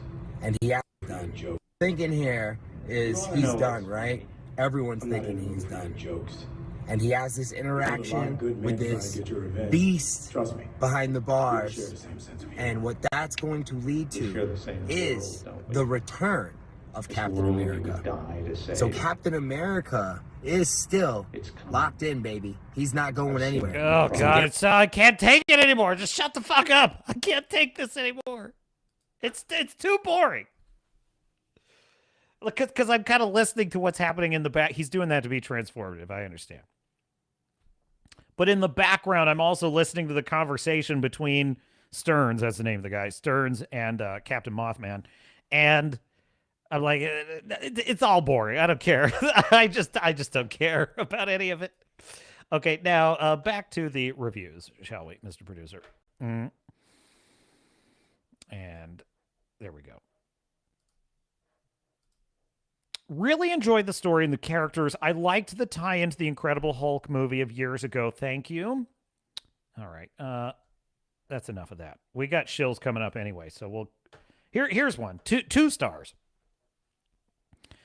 The dialogue for it was top tier between Captain America and Isaiah Bradley, including emotional complexity. However, the writing everywhere else in the film truly fell short, including what they tried to do with the president and Joaquin Torres. That would be Joaquin is the new Falcon. There were too many convenience timings in editing, action, and follow through for the sake of the plot. Compared to the show introducing some of these characters together, it completely fell short emotionally, and the villain's plot was essentially a statistics sheet made into a character with no emotional pull for the struggle he had been put through. Could have been amazing if the passion was there. The bad reviews are either biased or just flat out wrong. This is one of the better MCU entries since Endgame. Anthony Mackie takes on the mantle of Cap just fine, but Harrison Ford is the MVP and simply commands the screen when he's Joe Biden. I'm telling you, Harrison Ford is like Joe Biden in this movie. He gets browbeaten by the Japanese prime minister. Every time he's on the phone with the guy, he gets the riot act. He gets read the riot act by the, and he bumbles. I'm serious. He bumbles around. People tell him where to go. You know, he's like, I gotta get out of this bunker. I look weak. He has, so there's the head of security that's the Black Widow, but there's another he's got this other stunning and brave woman who he's surrounded by all these women that protect. Okay, so this other stunning and brave woman that protects the president, she literally has a scene in the movie where she's talking him down from what he wants to do as a course of action. Can you imagine this? Can you imagine a Secret Service agent mothering the president, being, oh, now, Mr. President, you don't really want to do that. This isn't who you are. Can you imagine that? Like, so the funny thing is, he's like Biden. You're a dog-faced pony soldier, Mr. Prime Minister. Corn Pop was a bad dude. You know the thing. Resume quote. Harrison Ford is the MVP, simply commands the screen like he hasn't done in years. Some knockout action sequences, and if anyone is avoiding it for fear of it being woke, there is nothing at all in this movie to upset your delicate feelings. Oh, jeez. Classic projection. I enjoyed the whole movie. I would love to have seen a longer time. This is Normie Nip, is what this is. What else we got? All right, that's enough of that.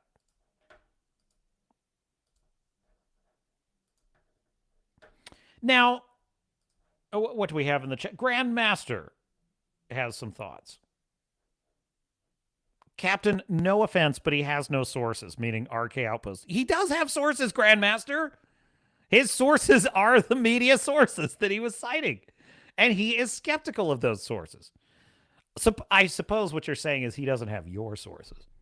Well, you should be his source. Go get on, I mean, not right now because you're watching this one, but go get on his live stream and help him out.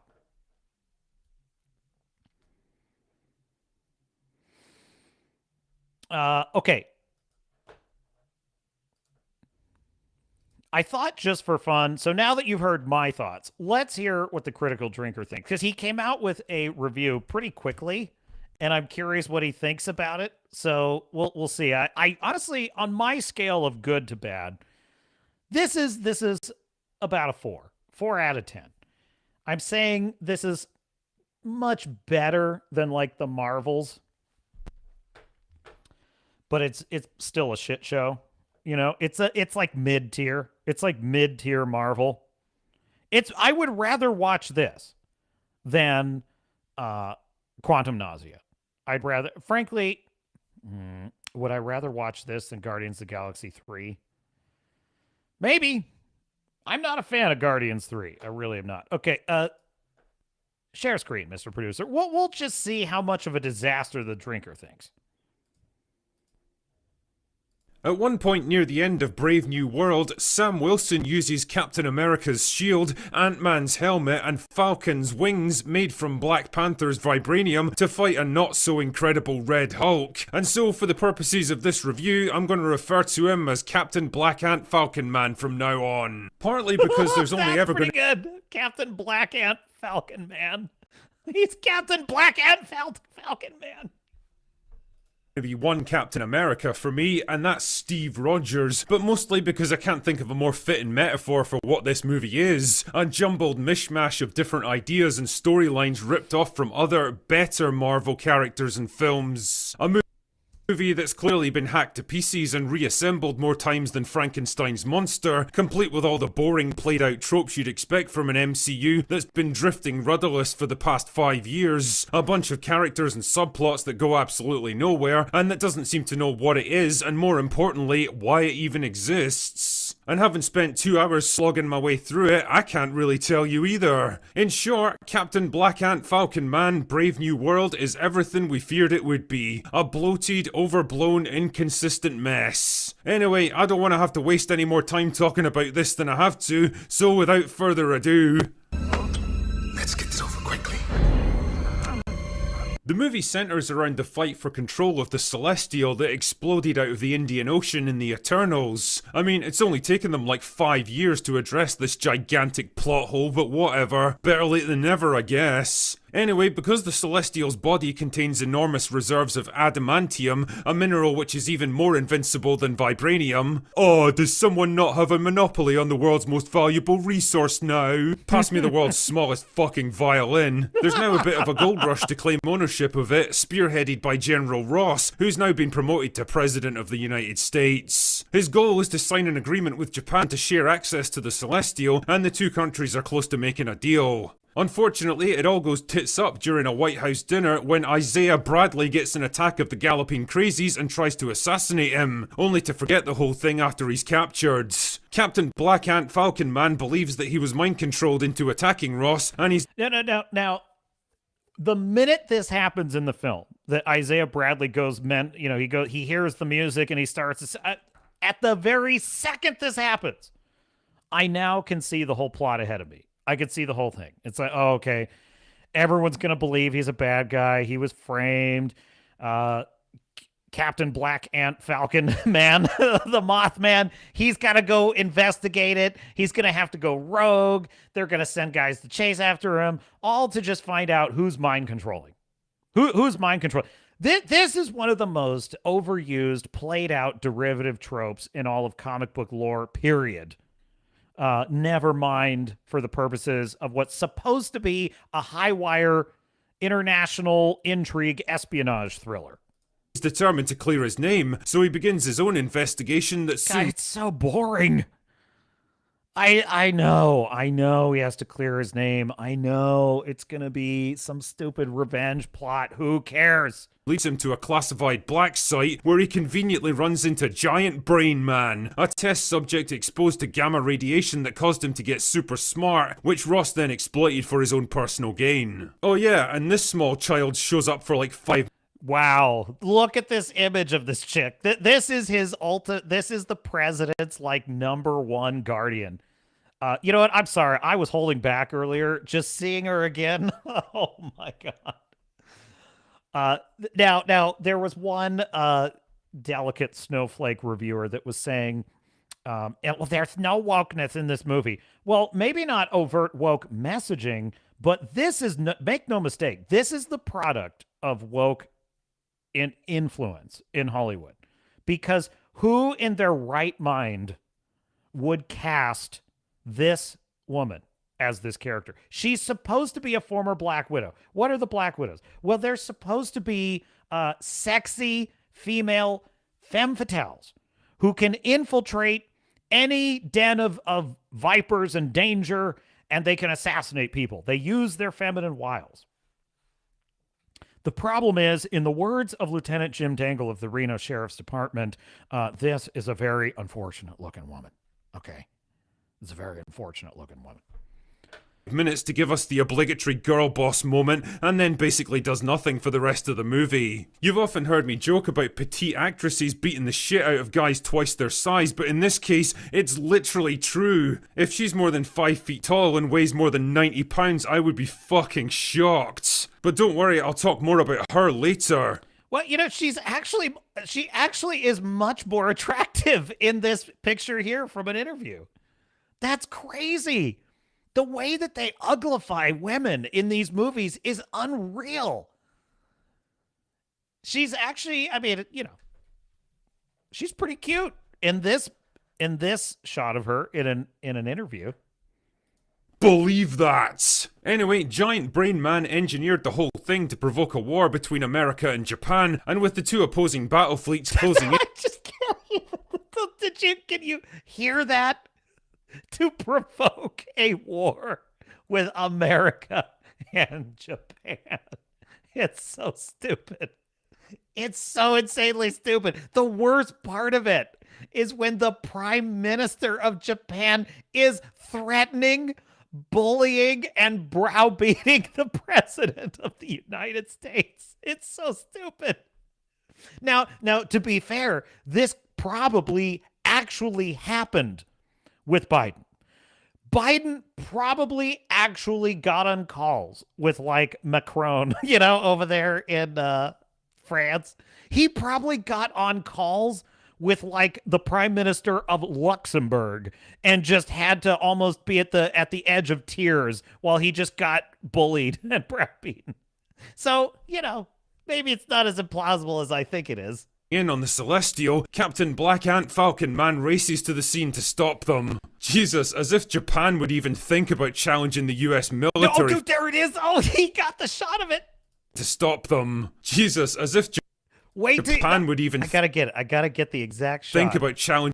Look at this. Look at this. This is proof. I'm not lying to you, my dear chat. My dear sailors and stardust. What you are seeing on the screen, it's exactly what I described to you. He's knocking on the cockpit of the mind-controlled pilot, and he's like, no, don't, they're not your enemy. No, it's all cool, man. Don't do this. It's like, it's the most insanely stupid thing. Folks, no hyperbole, no exaggeration. This movie, did I not describe this to a T? I got the receipts right here. Thanks, Hat Tip Critical Drinker. That's so good. This whole sequence in the movie is seriously one of the most farcical, hilarious, like Madam Web level. It's on the level of the ambulance being driven into the bad guy. You know, it's so stupid. And not least because of this little moment right here. In the US military for control of anything. So Captain Black Ant Falcon Man is able to defuse the situation by strategically kicking missiles out of the air, and then everyone goes home and Ross gives a speech to celebrate, but then it turns out that the heart attack pills he's been taking the whole movie are actually gamma radiation pills, which Giant Brain Man uses to turn him into Red Hulk. Right. And yes, I'm being absolutely serious with this. Then there's a bit of a fight which destroys the White House, and Captain Black Ant Falcon Man asks him to stop being... I totally forgot about that part. Yeah, so that was the other thing. Remember how, like, I'm watching Godzilla X Kong, right? And Godzilla, and they show up in Cairo. And the first shot of Cairo is, of course, the pyramids, the Great Pyramids. That's the first thing they show, because Cairo means pyramids. Did you know that? Because audiences are stupid. And what audiences need to understand is that pyramids equals Cairo, and Cairo equals pyramids. So anyway, we, of course, get a shot of the pyramids, because that's Cairo. And we get Godzilla is showing, or no, King Kong shows up there, and he's trying to, like, provoke Godzilla. And here I am thinking, is there a chance they're not going to trash the pyramids in this scene? And, of course, the very first thing that happens is Godzilla and Kong completely trash the pyramids. And I'm just, for no reason, they just trash them. Just trash them. And it's all... it's so good. So what do they do in this movie? They trash the White House. They just trash it. You know what? Honestly, it's the same shit as I hate it. It's the worst superhero film ever made. Batman v Superman. I fucking hate that movie. And this is not the least of the reasons why. But they have that scene where Superman shows up to a Senate hearing, which I liked at first because that was a cool image of like Superman talking to the people, and that, I mean, just the imagery of that was amazing and marvelous. And one of the number one reasons I even wanted to see that movie, because I could not wait for that scene. I could not wait to see what Superman was going to say to the people's representatives. And because Zack Snyder is the brainlet behind that movie, do you know what actually happens? The moment that Superman is about to open his mouth and speak to them, the entire Capitol building explodes in a fiery explosion. And that was probably the exact moment when I realized I hated this movie. I was like, I fucking hate this movie. I fucking hate it. That was it. Superman shows up to the Senate and they just blow up the Capitol building like it's nothing. They trash the pyramids. They trash the Colosseum. They trash it for no reason. Just as a move, as Jesse Pinkman would say. And so here we are, Captain America, Captain Mothman, Brave New World, and they trash the White House. They just trash it. And it's not even good CGI either. The CGI is shit. It looks like absolute shit. But they just trash it. Just because. And you know something? I felt nothing. I felt absolutely nothing watching this iconic symbol of our democracy be destroyed. Like, it meant nothing in the plot. It meant nothing to the MCU. It meant nothing to me. It's not that this movie is anti-patriotic. I wouldn't say it is, but it's not patriotic in the sense that it makes me feel anything for America. It doesn't make me feel proud of this character. It just it makes it's completely empty. Redoubt Productions says, is it just me, or have we had too many superhero movies where it boils down to a sappy fighting is bad, okay? Yeah, exactly. No, I'm with you on this. Bargain basement Hollywood morality is fighting bad, okay? And that's how he defeats the Hulk, by the way. He defeats the Hulk by telling him, you're better than this. You're a better man than this. You're good. And he beats him with the power of love and kindness. Hulk, because the writers couldn't think of any other way to get out of it, so he turns back into Harrison Ford and then everyone goes home. Yeah, and that's exactly as I said. it. That's the plot for Captain Black Ant Falcon Man Brave New Worlds. You know, when I think about the tortuous production process this movie had, all the rewrites and reshoots that it went through, it's actually hard to imagine what Brave New World even started out as. I mean, the overall tone is vaguely in line with Winter Soldier. There was clearly an attempt to ground it in something resembling reality, with all the government conspiracies, classified projects, black ops missions, and the looming threat of global war. The problem is, it also has to work in ridiculous bullshit like the continent-sized Celestial sticking out of the ocean and the Red Hulk, and those elements go together about as well as intersectional feminism and reason, logic, and personal accountability. You can't take the themes and emotional tone of the Eternals and Winter Soldier and mash them together in one movie and expect it to make sense. And as always, the devil is definitely in the detail here. First up, there's the antagonist. Instead of an understandable villain trying to bring about world peace by eliminating everyone who could oppose his agenda, furthering the movie's central theme of security versus freedom in Winter Soldier, we've instead got just another generic supervillain out for revenge.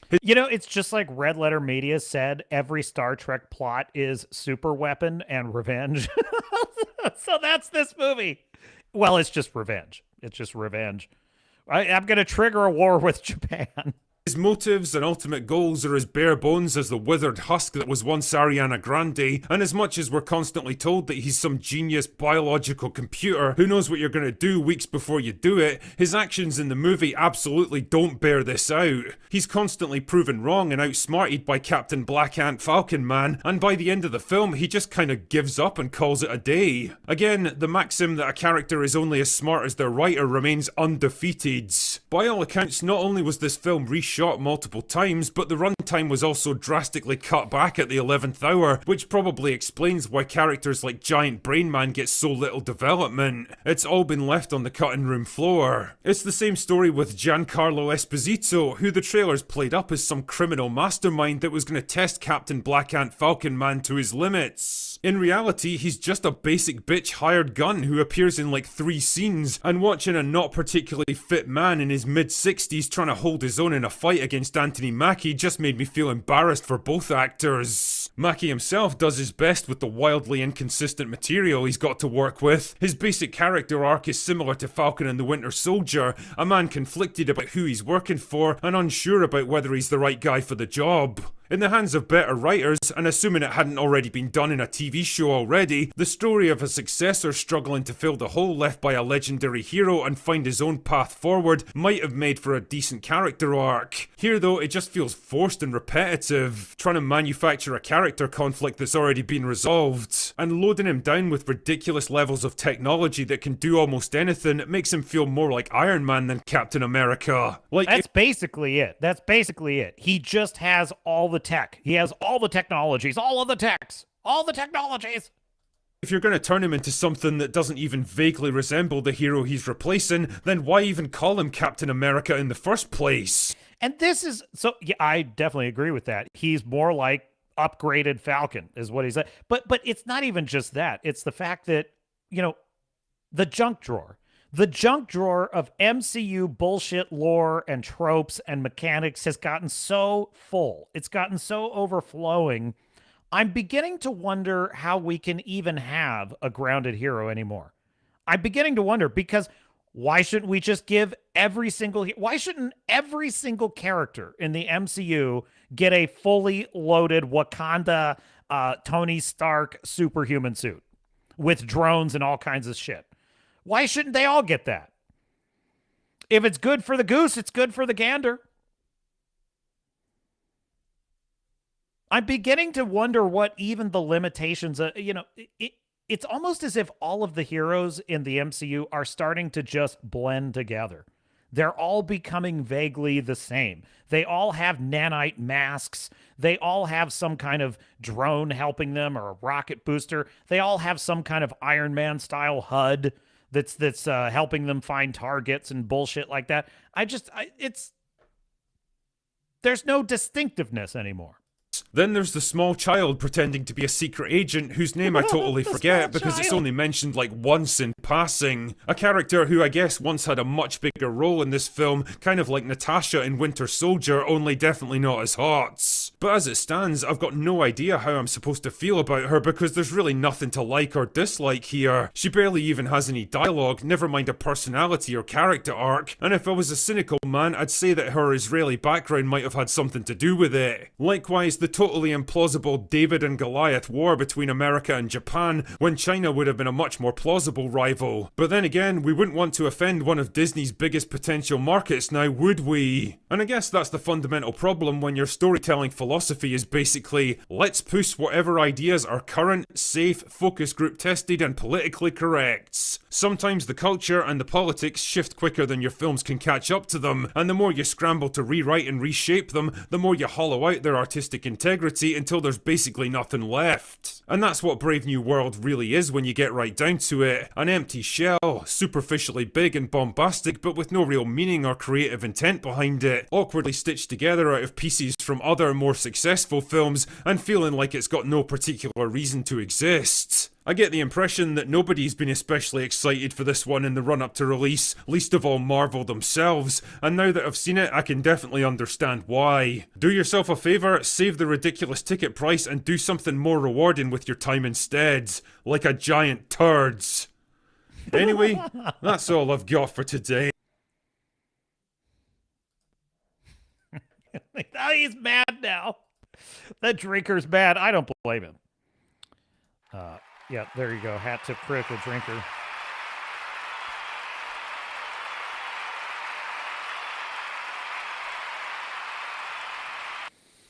That's the Mothman. That's Mothman. Brave New World.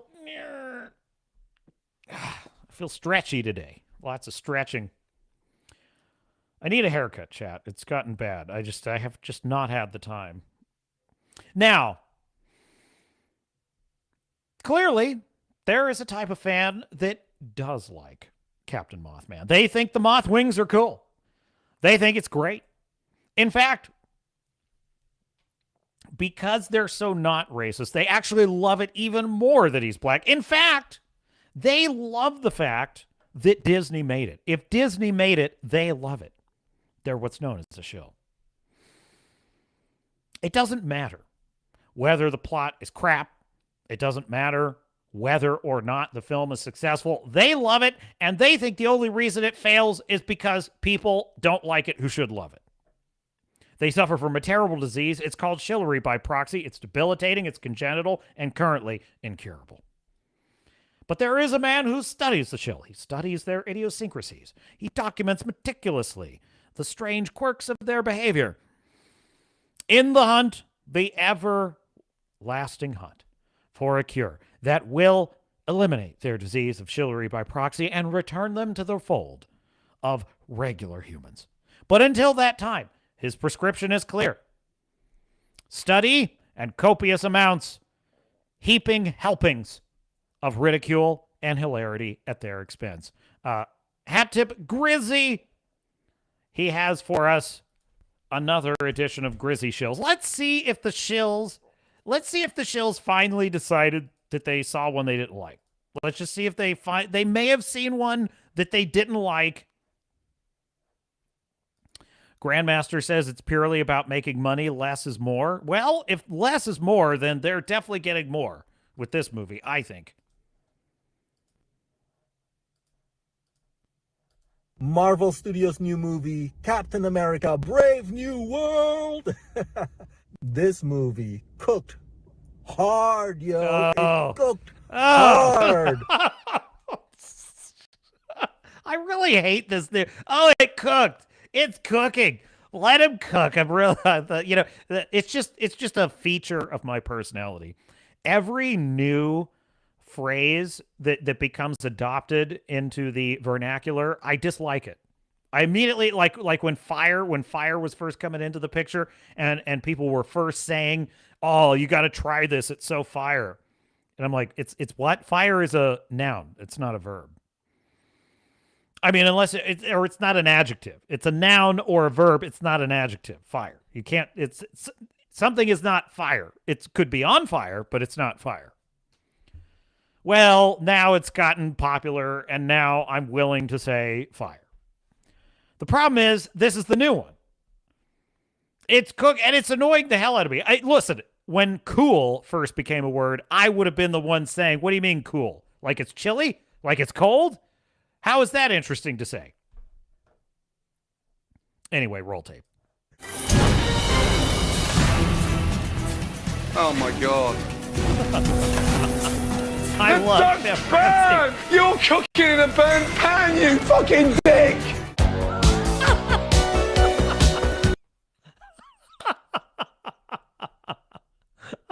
Oh, I miss Chef Ramsay. I need to find, where is their new Hell's Kitchen?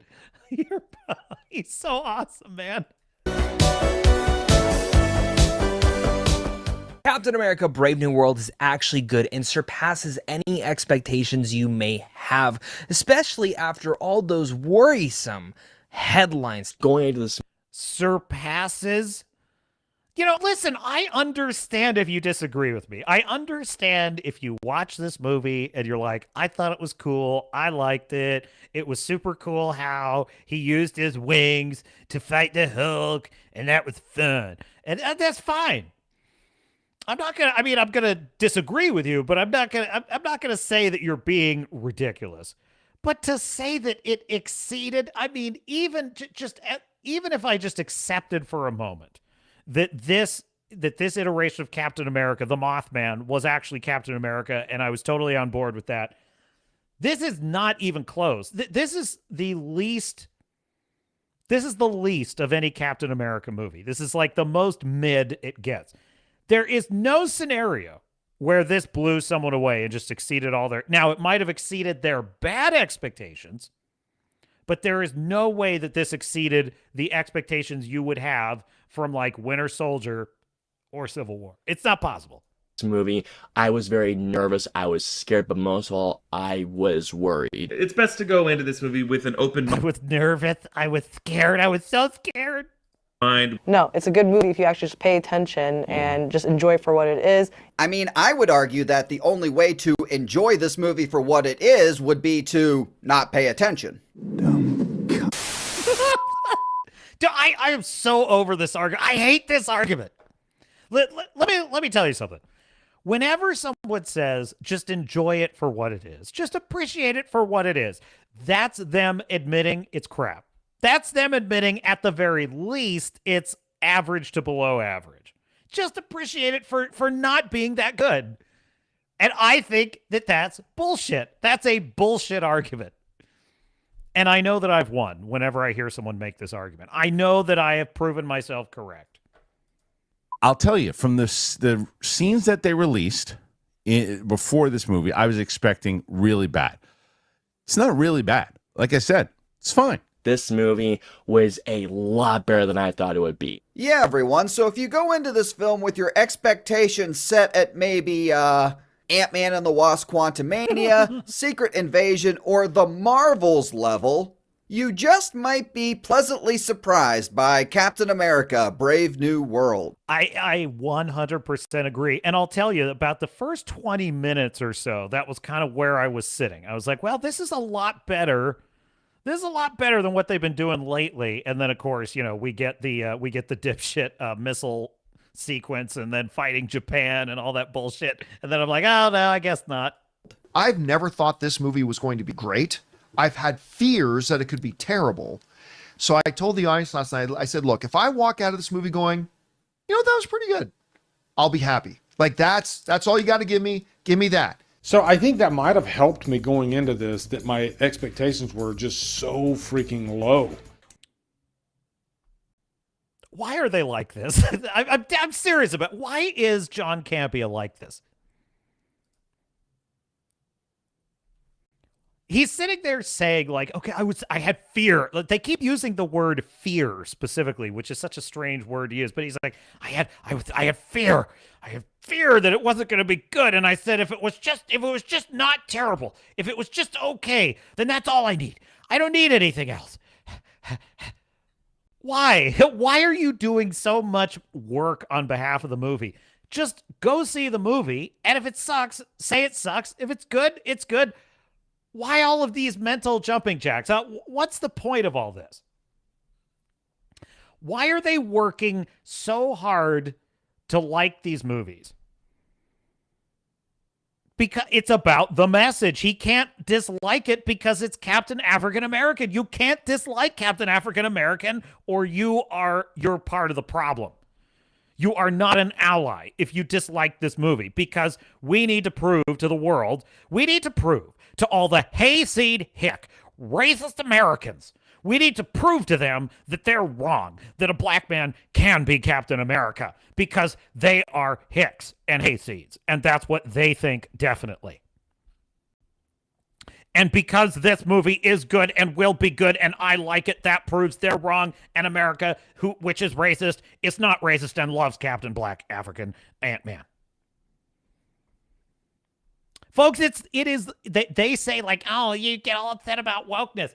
Folks, that is the only reason that they are shilling for this crap.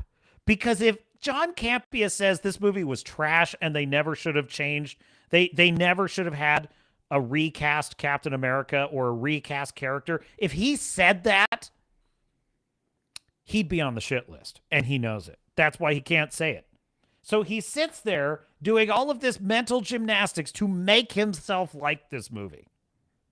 It's pathetic, and it makes me sick. Was I completely blown away? No, but I went in with low expectations, and I was like, you know what? This is better than I thought it was going to be. That is all I asked for. Honestly, I just need this to be like a C+. Wow. just wow. Chat, one thing I could promise you, I will never be this person. I will never be this person. I will never be here telling you that, like, okay, well, this franchise has gone to shit and it mostly sucks, but I want to like it so bad that if it's just fine, I'll be happy. Literally, I'm not adding any value to your day if that's how I look at it. That's just the way I see it. Happy to eat a shit sandwich from Disney and say, well, it doesn't stink as bad as the last one. But do not forget. You know what the funniest thing about this is? These are all the same people that told you the Marvels was great. They told you Secret Invasion was great. They told you Agatha all along was amazing. So they just keep moving the goalpost. You know, they're like, oh, so while they were telling you that like all like Ahsoka and Obi-Wan and the Acolyte, those were all good, and they were telling you that the Marvels was good, and Miss Marvel was good, and She-Hulk was good, and they were telling you all that. Now they're telling you that my expectations were very low, so I'm hoping it's just okay.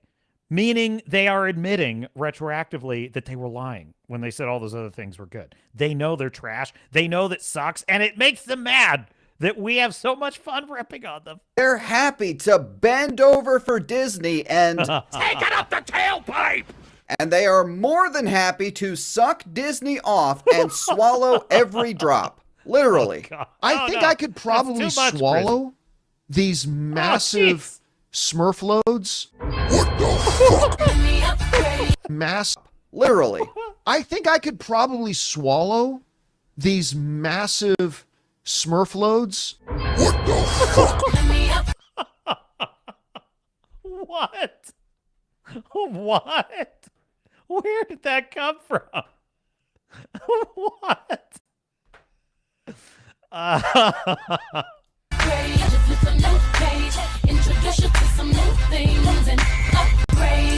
Do I think Steve Rogers was right to give Sam Wilson the shield? That's the big question. And I think we all know what the answer is amongst the MCU shills. If Steve Rogers trusted Sam enough to hand him the shield, I trust in Steve Rogers. And I think there's no question watching this film that Steve made the right choice.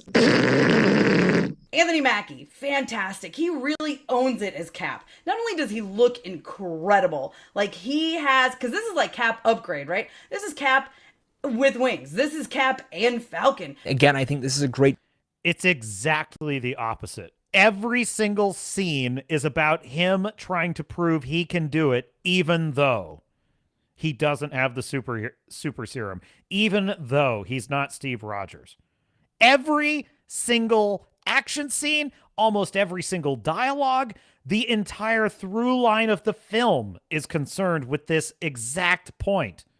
It's precisely that he's not as good as the original Captain America that this film is concerned with. It's pathetic. Showcase for why Sam Wilson deserved to get the shield. That Sam Wilson is a great character, and it's about time he has this moment. Correction, Sam Wilson was a great character until Disney Marvel turned him into Soy Wilson. You've got to do better, Senator. Sam Wilson is such an incredible, admirable person. It's just really wonderful to see. Well, I can change that in a hurry. Because Anthony Mackie... Oh, it's my favorite. It never gets old, does it? Oh, I could change that in a hurry. Well, I've got to know the context. I have got to know where that clip comes from. What context could ever justify that? What context could ever justify the Gipper just slapping him? I have to know. He and Sam Wilson have been there from the get-go when it came to some of the best of Captain America, and that means he's the best one suited to take it over from Steve Rogers. He's best suited because he was there. Not the best argument. There were quite a lot of people there too, some significantly longer than Sam. He's arguably more capable than Steve Rogers. That could be an argument, bro, and I'm willing to put that argument up. Holy shit, look at that guy on the wrong side of the highway. He's going to kill somebody. Once again, ladies and gentlemen, it's crazy I have to keep saying this. Do not shill and drive, because bad things can happen. May I have your attention, please? May I have your attention, please? The Chuds are now against Anthony Mackie, but this time they don't need to use that he's black as an excuse to be racist. And of course, there were some elements who were upset that there's a black Captain America. I've got a feeling that this movie will receive mixed reactions from audiences, especially from a bunch of racist clowns out there who would call this new Cap a DEI hire. Oh, wait, you serious? Let me laugh even harder. If people hate this, that they don't blame it on Anthony Mackie. Oh, yeah, for sure. Now being Captain America.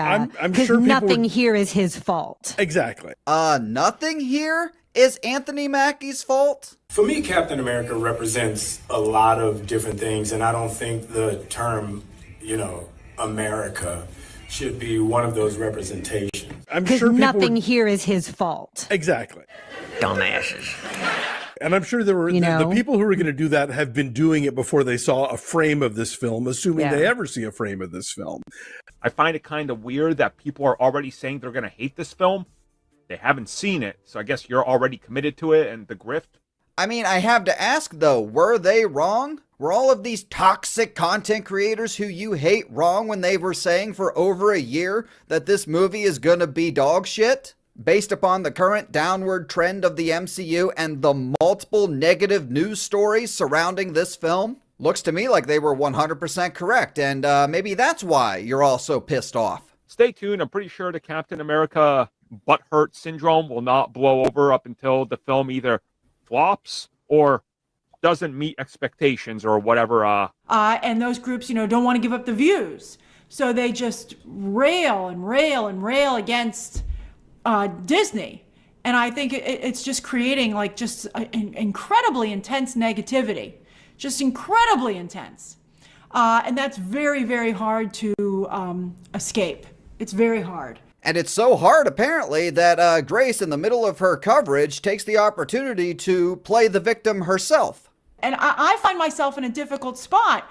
If I say I like something, I get accused of liking everything. But then as soon as I turn around and say I don't like something, I get called a hater. Well, Grace, the reason for that is because you're an idiot and you're horrible at breaking down and explaining film and television. So it doesn't matter whether you like or dislike something, because the one constant in both scenarios is that you're an idiot. And you give brain-dead, ridiculous takes like this. Sam Wilson, I think, has so far in his series, I think, shown compassion and, leadership qualities that Steve Rogers did not possess. Wow. Just unbelievable. Just that, that's a great clip to prove exactly what he's saying. She has the word. She literally says things that are the exact reverse opposite of what everyone thinks. Real quick, guys, I just want to say thank you. Appreciate you watching. Please hit that thumbs up button and subscribe to the channel if you haven't already. Help us hit that 30,000 subscriber milestone. I'd appreciate it. I really would.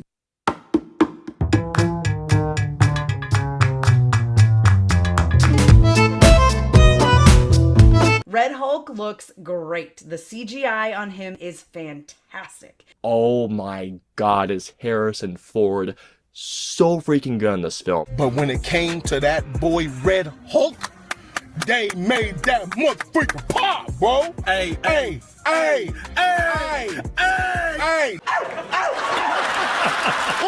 The spectacle of the United States president transforming before everyone's eyes into a fire engine red Hulk deserves a jaw-dropping reaction. Okay, I gotta take a step back here, because what he just said is not reviewing the movie. What he just said is shilling 101, and we all know why he does it. I was fortunate to see this movie at a press screening on Tuesday evening in IMAX. It's how you get your access.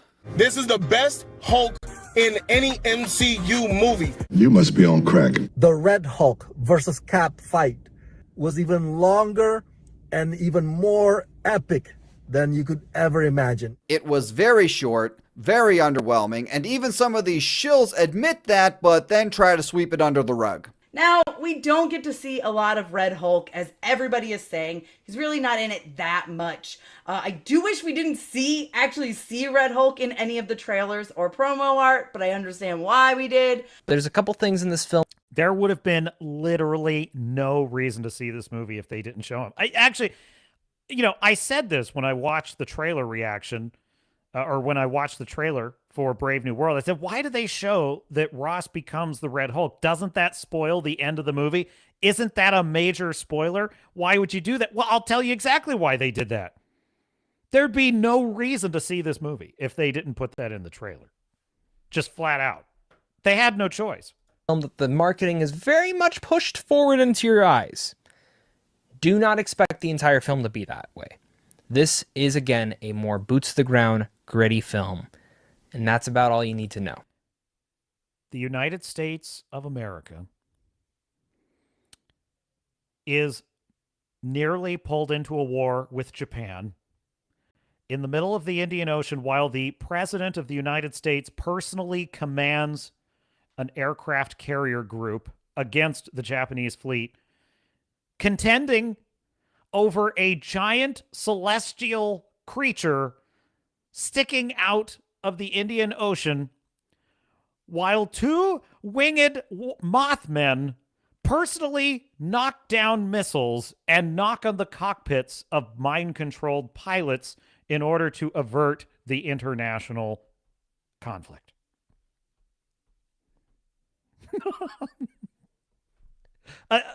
One more time, sir. How did you describe this? Not expect the entire film to be that way.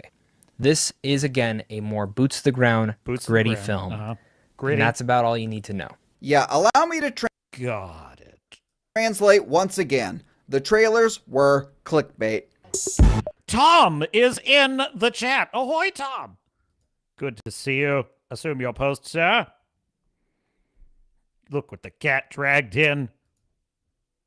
Grandmaster says, if you think that Brave New World is a disaster, just wait. There's another one coming, and it's going to be a lot worse. Super Doggy. You think the James Gunn Superman's going to be trash?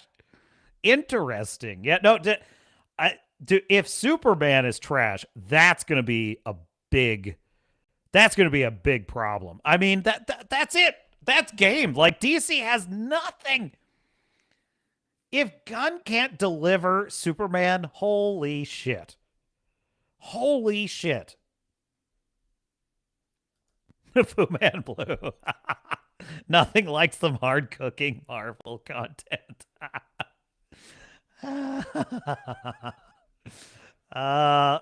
Yes, I'm sorry, Shill. I interrupted. Continue, Shill.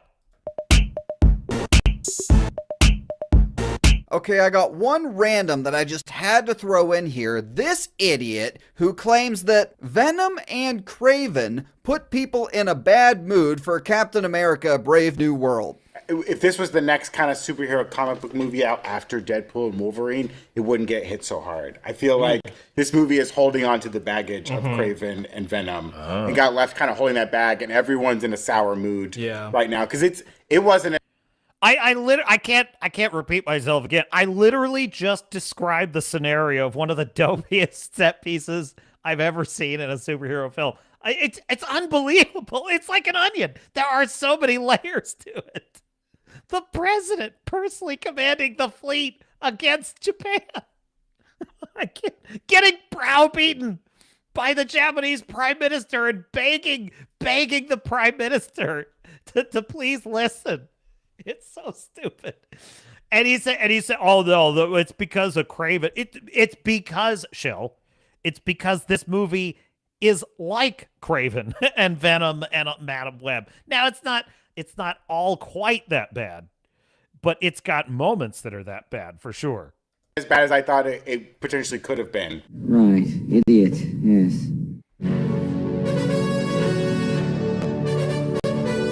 Captain America: Brave New World is a damn good MCU film. No! I really enjoyed this film. I thought it was great. But the story of this movie, guys, the story. Do not chill and drive. That is crazy. They must have, so they've got a camera mounted on their hood and they're driving while filming a video, being distracted. This is dangerous.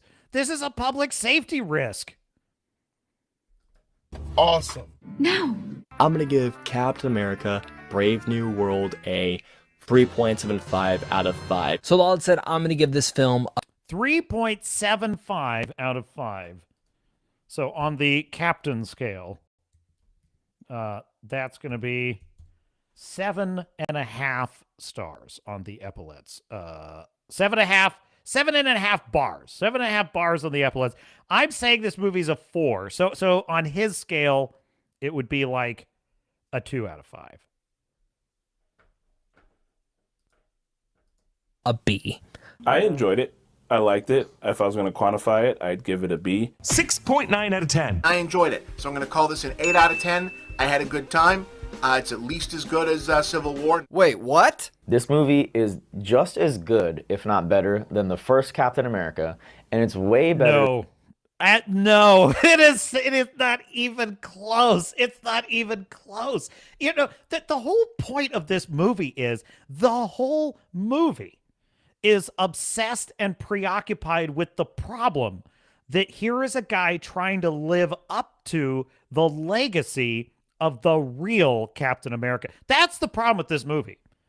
None of it works. I mean, literally none of it actually works, because the whole time, and I'm telling you right now, the normies who are more or less enjoying some of the set pieces, the Red Hulk was cool, that's all fine. But I guarantee you, in the back of their mind, they may not be consciously aware of it, but in the back of their mind, they have a subtle feeling that this guy is not as good as Captain America. And that's probably why they'll respond well to this whole theme of the film, which is that he's trying to live up to it. And he's listening to people tell him he's not. And then he's listening to people tell him that he is as good, that he is as inspiring, and he has to be his own Captain America. And so some of that probably resonates well with the normie audience because of the very subtle subconscious feeling I'm describing, which is that deep down they know he's not the real McCoy. He just isn't.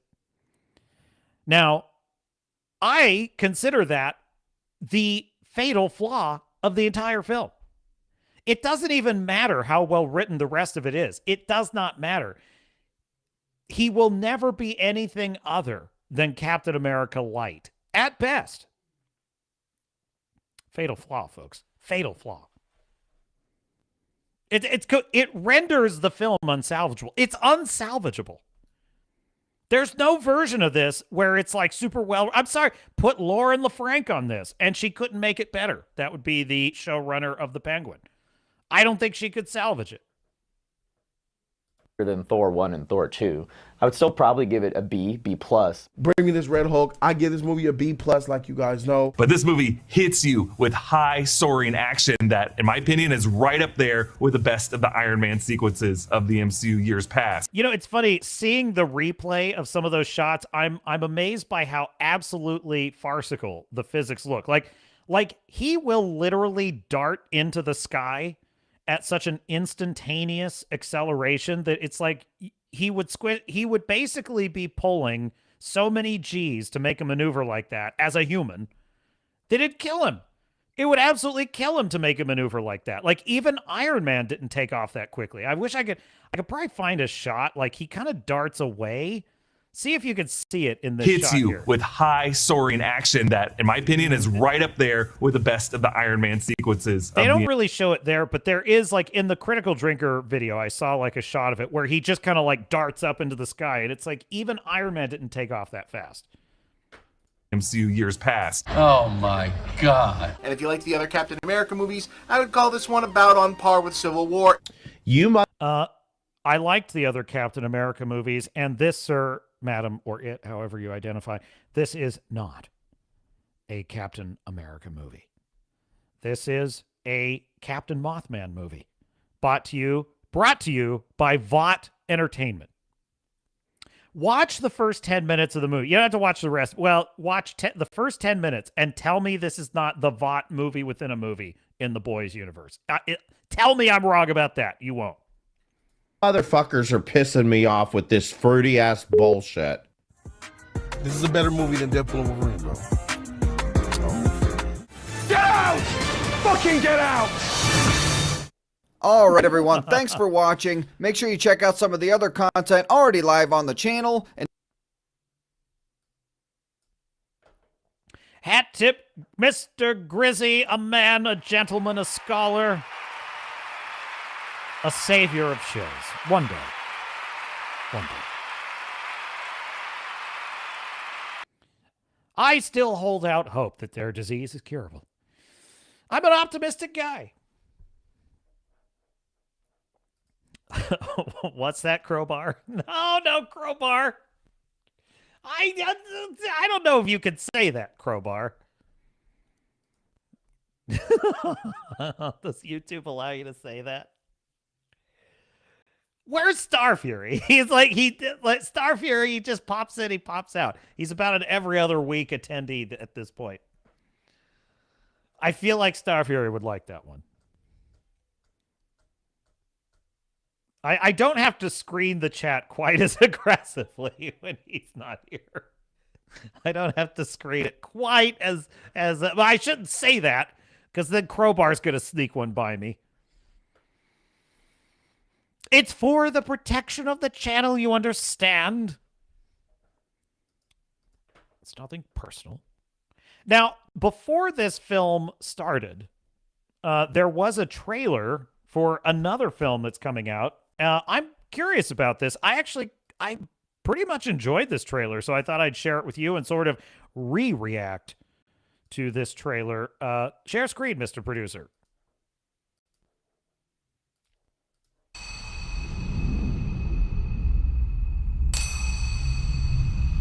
Our traditions are rooted in history. Kung Fu, karate. The tree grows strong.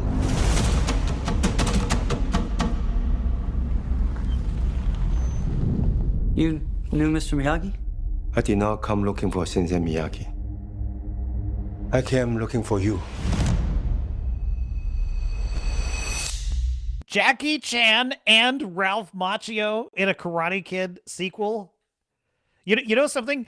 The Jackie Chan Karate Kid film, I really liked. I really did. Now, it should have been called The Kung Fu Kid because he was teaching Kung Fu and it was in China, and that would have been an awesome title. But because movie companies think Americans are dumb, Americans are stupid, and they are hayseed hicks, and they wouldn't understand a movie that was called Kung Fu Kid. They wouldn't get it. They shop at Walmart and they're dumb. And they wouldn't understand that it was supposed to be like The Karate Kid.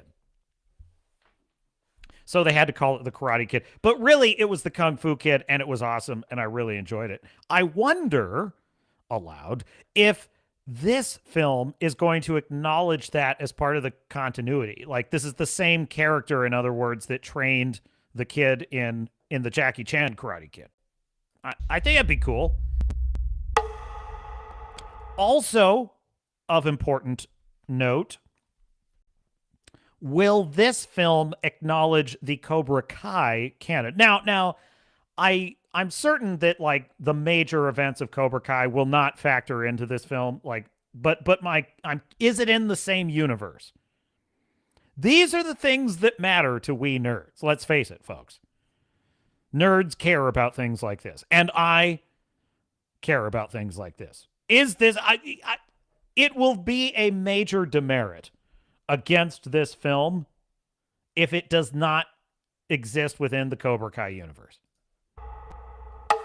In life, you have only one question. Is it worth fighting for it? Or not?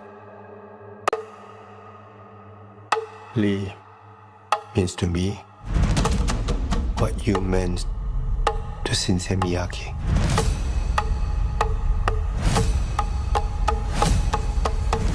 I'm doing this for all of us. Whatever it takes.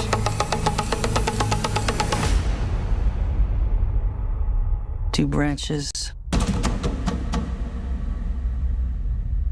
One tree.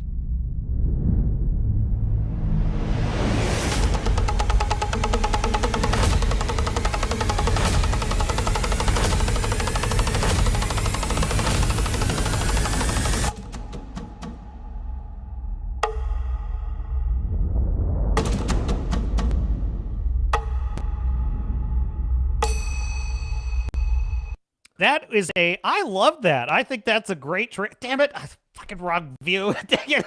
That's a great trailer. I really, I liked it a lot. Now, here's the question. Is this related to, let's see, is Karate Kid Legends connected? I didn't have to finish typing it. Everyone wants to know this. The public wants to know. No shit. All right, hang on. I got to make sure this is trustworthy information here.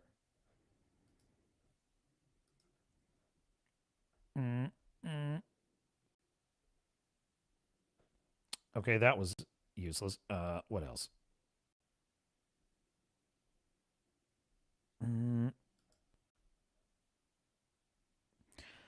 The sequel, Karate Kid Legends, posits that the original movies, the 2010 movie, and Cobra Kai are all part of a shared continuity. So in the film... So, okay, so that answers my first question. So it is part of the Jackie Chan film, and Cobra Kai are all part of a shared continuity. I got to be careful because I don't want to spoiler for the end.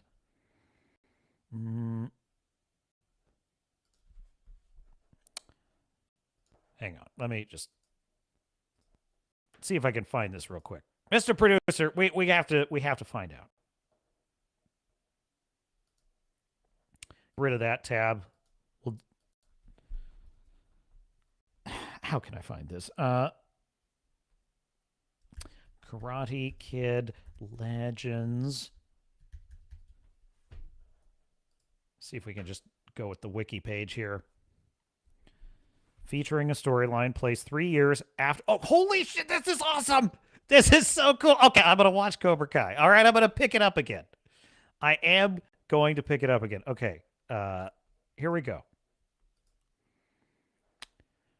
Karate Kid Legends is an upcoming American martial arts drama film directed by Jonathan Enswizzle and written by Rob Lieber, featuring a storyline placed 3 years after the events of the final season of the series Cobra Kai. It is the 6th film in the Karate Kid franchise following the Karate Kid 2010.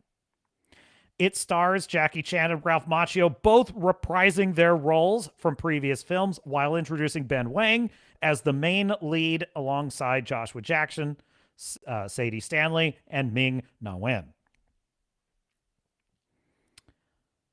That is pretty cool. Let me see about sources for this. Ralph Macchio on why now was the right time to end Cobra Kai, the future of Daniel LaRusso.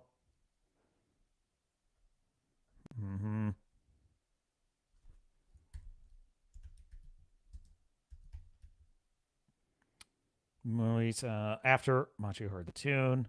No, that's not going to help.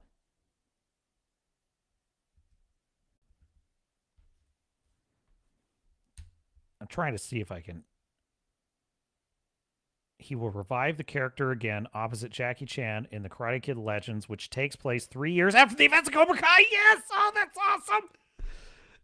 That's so cool! Okay.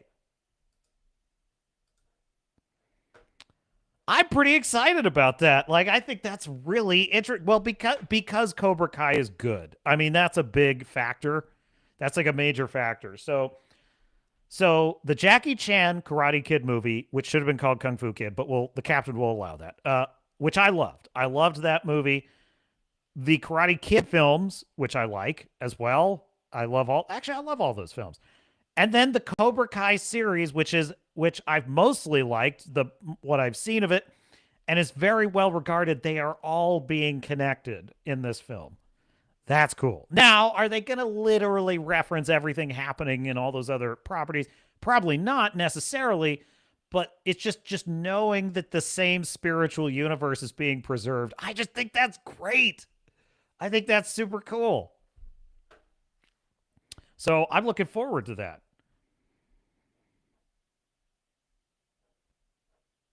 Crowbar says, do I have to have watched Cobra Kai to understand this movie? Because I'm not doing that. I don't know. I mean, I don't know for certain, but I highly doubt it. That's exactly what I'm saying. I'm saying that it is connected to the Cobra Kai continuity. So if you're a fan of Cobra Kai, you can watch this movie and it's not going to be disregarding all the adventures you just saw. But I don't think it's going to be specifically telling a Cobra Kai story. It's going to be telling its own unique story that is actually more connected to the other films, I would imagine, than to the show. So I don't think you'll have to worry at all, but it'll be like a spiritual sequel to Cobra Kai. That's the sense I get from it. So I doubt that would be necessary, but, you know. So that's Karate Kid Legends. It looked cool. That's a really good trailer. I often say that the problem with modern trailers is they're all super generic, and that one felt much more organic. It felt much more real and authentic. I liked it. I liked it a lot. Speaking of upcoming projects that look pretty good, there's also this one, Daredevil Born Again. Now, everything Marvel has been doing on Disney Plus has been trash. It turns out that this might be the exception. One might call it the exception that proves the rule. But I believe this is a trailer we have not reviewed together, and I have not seen. So I thought we would take a look at this trailer for Daredevil Born Again. And let's just see what we see here, okay? Roll tape. I will admit, it's not entirely unpleasant seeing you again. Thank you for finding the time. Interesting, you know, they say Marvel Television. They're not like super highly marketing this as like Disney Plus. I'm sure that's going to be a part of it. They're going to market Disney Plus, but they're not. They're calling it Marvel Television. I feel like they're trying to distance themselves from the whole MCU Disney association. They call me a monster. No, I am simply what this city needs. Oh, this is a fan edit. Damn it! I got suckered. I got snookered. It's a fan edit. Mr. Producer, how did that get in the stack of stuff? How did that happen? What do you mean you don't know? You keep the records. Oh, well. I could have sworn there was something new on that, but all right. Well, it looks cool. It does look cool, that show. What's next in the stack of stuff? Okay, so someone mentioned to me that I need to play this new game that's going to be coming out, Avowed, because I just was, someone doesn't know me very well, and we were just talking about, what kind of games you like to play. And I was saying that I really enjoy RPGs, especially RPGs where I get to create and customize my character. That's like my favorite thing, especially where my choices matter and I get to make decisions about either how the world is going to be shaped or how my character is going to be shaped. Like, that's important to me. So the person I was speaking to was like, oh, well, there's this new RPG coming out called Avowed. And you should really check it out. I think you'd really like it. It looks really cool. And, of course, the very first thing I think is it woke garbage? But aside from that, I saw pictures of it. And one of the things that struck me about the imagery was that it all seemed very garish. Garish is the word I would use for this. Let me show you this. Let me just show you this. Mr. Producer, share screen. There is a consistent pattern with, I mean, to just say woke is a bit on the nose. What I would say is modernist thinking. Vapid modernist approaches to art, right? One of the things I've noticed is mismatched aesthetics, garish, gaudy aesthetics, like someone sort of vomited all over the screen. Ant-Man and the Wasp: Quantum Nausea comes to mind. Conquered comes to mind. Why is it that the modern approach to art is everything getting uglier? I don't understand why. This game smacks of that to me. I mean, just look at this image here. Is there a single color in nature that has been left on the table? I'm just saying. What the hell is even this? This reminds me of that movie Annihilation with Natalie Portman, and everyone was turning into like giant creepy looking trees. That's what this reminds me of. So right off the bat, red flag, massive red flag. Now, let's get the opinion of a professional that we can trust on whether or not this is actually going to be crap. So, hat tip, Asmongold, and whoever he's reacting to.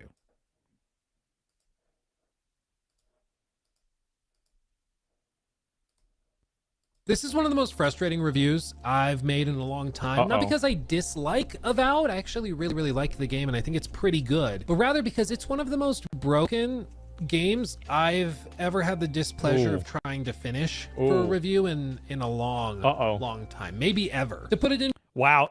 Isn't it incredible how often that's the case with modern games? Every single game that comes out, every single one. This is the problem.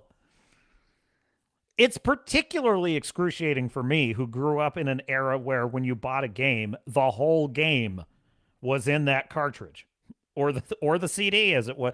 The whole game was in the cartridge. Now, in the early days of the internet, okay, you install a new video game, right? And it did occasionally happen, rarely, but it did occasionally happen when you would get a game on the CD out of the box and it had a critical bug in the game. And before broadband internet, you'd have to go and get the patch. You'd have to put it on like a USB stick or something, and you'd have to put the USB stick in your computer and download the patch. And then the internet made that easier, and you could patch a game. Now, that was cool. Meaning the game was 99% complete and vetted and working as advertised.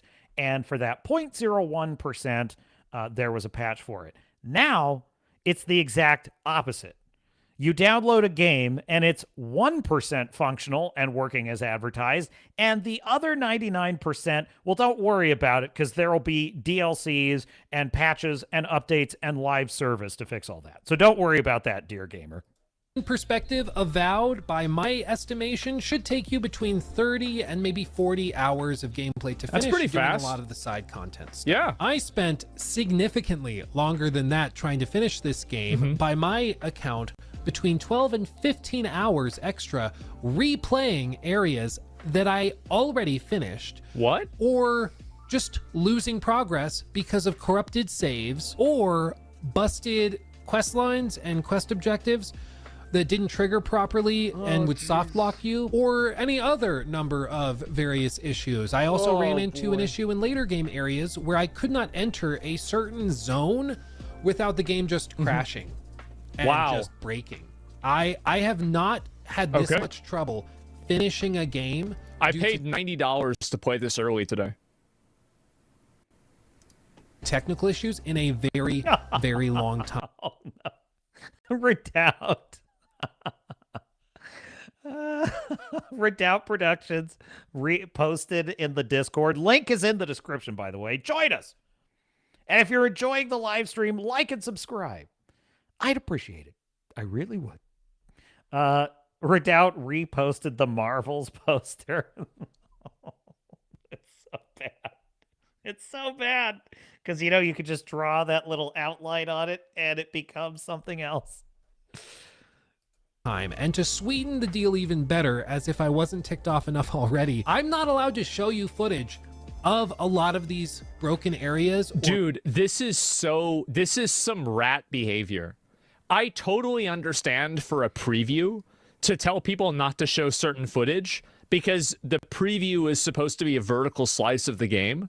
But to give somebody a review copy and then tell them that they can't show footage after the embargo, that's rat behavior, bro. Absolutely rat behavior. Broken quest lines or objectives because they happen in an area of the map later in the game that is specifically barred from us showing you in the review. Yeah. They specifically told me I am not allowed to show you even a screenshot or any footage of that area, meaning I can't show you these broken quest lines, bugs. Well, so that's also a problem, is that a lot of developers, they ask that after the embargo is over, that creators, like for example, like this is the case with Elden Ring and a couple of other games, that they ask that you don't basically go and spoil the entire story. So people that are, like new players will be able to experience it and the community can experience it firsthand and it doesn't get spoiled by reviewers. But if they're telling him don't show this because it's got a lot of bugs in it, that's like, they're basically trying to like tell you only review the parts about our game that are good. That's crazy. That is insane if that's actually what they were trying to do. The terrible performance and frame drops and stutters, the fact that NPCs and companions will randomly start moving at 15 frames a second when everybody else is moving at 60 frames a second. For some reason, I can't show you any of that because they specifically banned me from showing you that. So if you whatever this game's fantasy world is, it just looks like a hodgepodge of every trope ever. It looks like just a vomit of like every fantasy, sci-fi fantasy trope. And it's steampunk and it's medieval and it's magic and it's spaceships. It just looks weird to me. If you want to see those clips, I guess go to my second channel, Luke Stevens Live, and on launch day, I'll show you everything. But for this review, I'm not allowed to show it to you. Oh my God. I'm a bit peeved about that, to say the very least. And if you needed the exact quote, what I was told was, quote, "You cannot show any footage beyond what has been provided as B-roll by PR of that area." So there you go. You may also notice that there's limited end game footage that I can show you. That's also partially because that later game area I can't show you footage of, but also because the game is so broken, it has corrupted numerous of my PC save files. And in fact, I'm so confident about this, we're gonna do a live demo. You ready? Here we are in the main menu. I'm gonna hit enter. Are you ready? Enter, ready? Here we go. There we go. Okay, and I'm gonna hit enter to continue. Watch what happens. Boop. It starts to load in. Okay, there we go. And crash. I don't know. So when the director said that jankiness is to be expected, I thought this was just a tongue-in-cheek joke about, Bethesda NPCs walking backwards or something like that. But we're talking about corrupted save files? Huh. Isn't it bizarre how like CGI in movies is regressing? I saw an X post about this. It was a short video of Davy Jones in the Pirates of the Caribbean Dead Man Chest, and he's playing the pipe organ on his ship with his tentacle chin. He's just playing it with his tentacles. And it looks amazing. This film is 18 years old. Basically a 20-year-old film. The CGI looks better than current films and shows. How is that possible? How is it possible that we're going backwards in film technology? And it's like the same thing is true of video games. I remember the first time I ever saw the cinematics in Final Fantasy VIII. It was the first time. It was some of the most lifelike animations we'd ever seen at that point, and it was beautiful. It was amazing. Just a little cutscene of like Squall dancing at like this gala, right? This was Final Fantasy VIII, and in the late 90s, that was a big deal. That was a big deal. And it seemed for a while like things were just getting better and better and better. Games were getting more and more reliable. And now we're going backwards. Now games are buggy. Save files are getting corrupted. I thought we were past this. I thought we knew how to release a game without these kinds of basic issues. all roads lead back to wokeness. It really is, because it is mediocre people who are selected for their jobs not because of their skill or talent, but because the right boxes and the right ideologies are being checked, because everything has been converted into propaganda now. And these echo chambers that hire these people, we are losing the tribal knowledge of how to make films, how to tell stories, how to create functional video games. We are losing it because of these wackos. Fortunately, the tide is turning, but this game appears to me to be one of the leftovers of that trend. Huh. How about that? Oh, dude, it's crazy. A lot of my saves are like this. All of a sudden, for some reason, the UE Alabama game has crashed and will close. I don't know what's happening. It's amazing. It's amazing. I have not run into this in a long time, maybe ever. I think Callisto Protocol I had some bugs and issues with, but oh man, for a big publisher to have a game this busted for me, it's one for the... Wow, who could have expected that? What? Really? The diary, journal, history books, I don't even know. It's fried my brain. It's crazy. But listen, I'm going to go through what I like about the game, because like you played Blizzard games for years. Yeah, Crowbar, you're saying the CGI from Terminator 2 looks better than modern day, and that is a 35-year-old movie. I mean, I will say that the action scenes, even when I can kind of spot like where they've kind of like, you can spot the rough edges. For example, when Arnold Schwarzenegger's T-800 is doing that roll, that tumble after the crash of the semi-truck in T2, like you can kind of see the rough edges of that. It still doesn't matter because the overall set piece is so great and so engaging and so well done. And I noticed that a lot. Like the action sequences in modern films bore the shit out of me. But like the action sequences in like an old Michael Bay movie or like Face Off, like a John Woo film like Face Off, are fantastic. They still hold up. They're still great. Some of that is just there were practical effects. Right. DEI hires making the CGI. They don't care and they don't have the talent. I think that there's a lot of DEI hires involved in the administration of these games and involved in the story creation and so forth. I actually think a lot of the problems with animators is that they are part of those rotted companies and they're being overworked. They're being asked constantly to do more with less. And I think a lot of them are probably doing the best they can. The problem is the institution is rotten to the core and is not making good decisions, either on the micro or macro scale. Roll tape. Did they ever not let you show things? I have never had Blizzard tell me not to show something as far as I know. Like, Blizzard has actually never tried to curate the type of content that I do. They've said, like, I met with somebody and they were like, yeah, we don't like that you do this or say this. And I'm like, okay. But that was pretty much the end of the conversation. Other than that, I mean, and this was also like that person got fired. So, you know, Rip Bozo. And it was actually like, it's a really, really funny fucking story. I don't know. I mean, neither of them work there anymore. Maybe one day I'll tell the story. It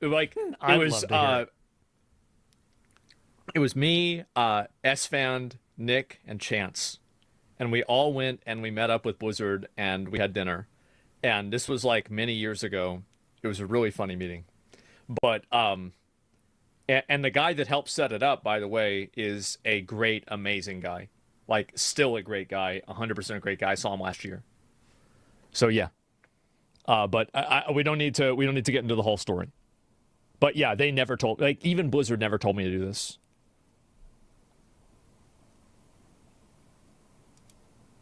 I think it's pretty good, and I'm going to talk about that. Used to be a problem child? I told this. Oh, I did. Okay, so yes, fuck it. So they basically take us out for pizza.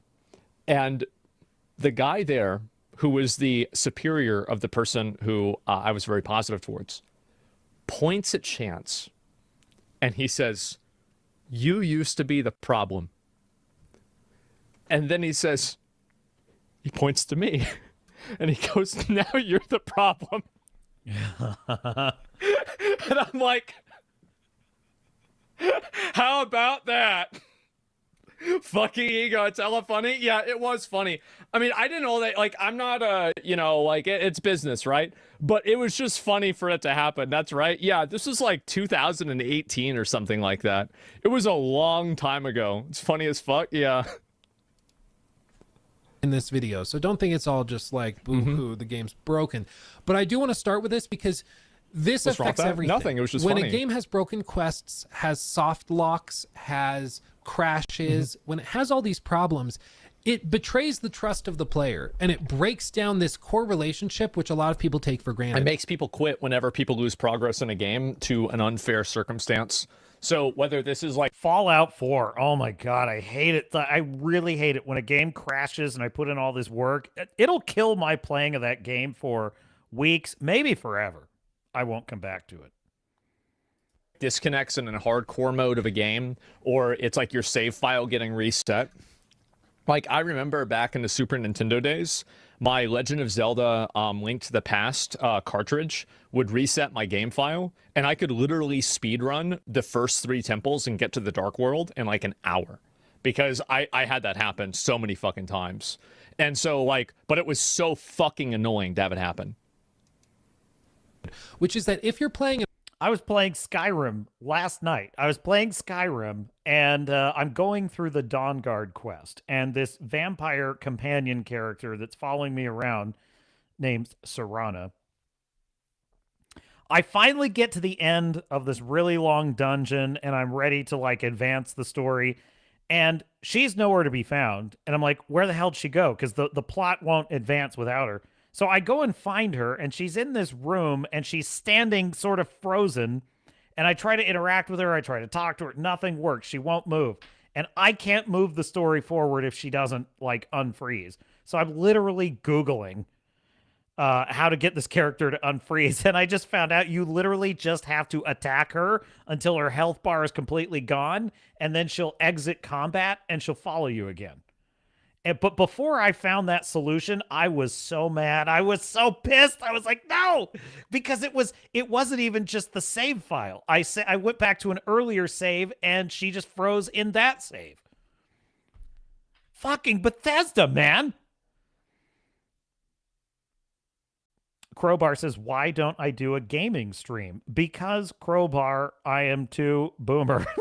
Well, you know, it's in the works. Look, I have to grow this channel before I can get to that. I'll think about it. I really struggle to figure out how to get everything to, like, talk to, how to, because you have to have the camera, you have to have the stream, you have to share it, you got to do all that stuff.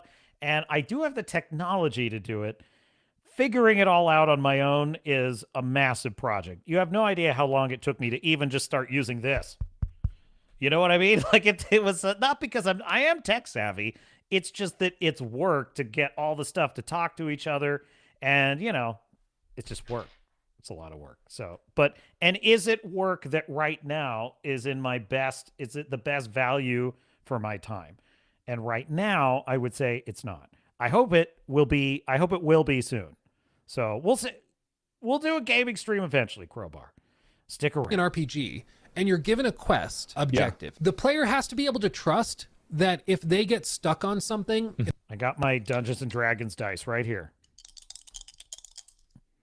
What have I got? I got a D20 and a D10.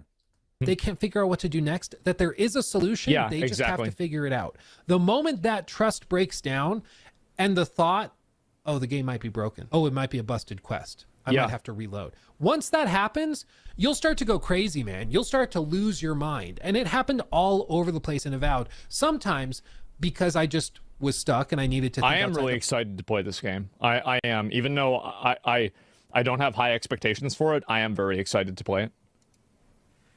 box because the puzzle or because this.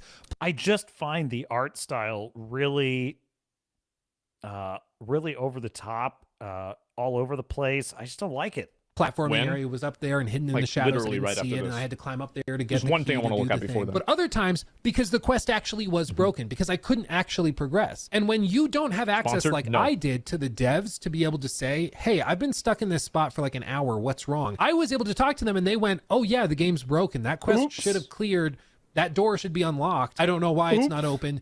Go back, load back an hour, try doing this and having this conversation with this person and see if that clears it. Oh, That's it so fixed it. good. Okay, problem solved. But you won't have that benefit. You'll just get stuck in the end of that quest line with the door closed, going crazy, wondering what you did wrong when you didn't do anything wrong.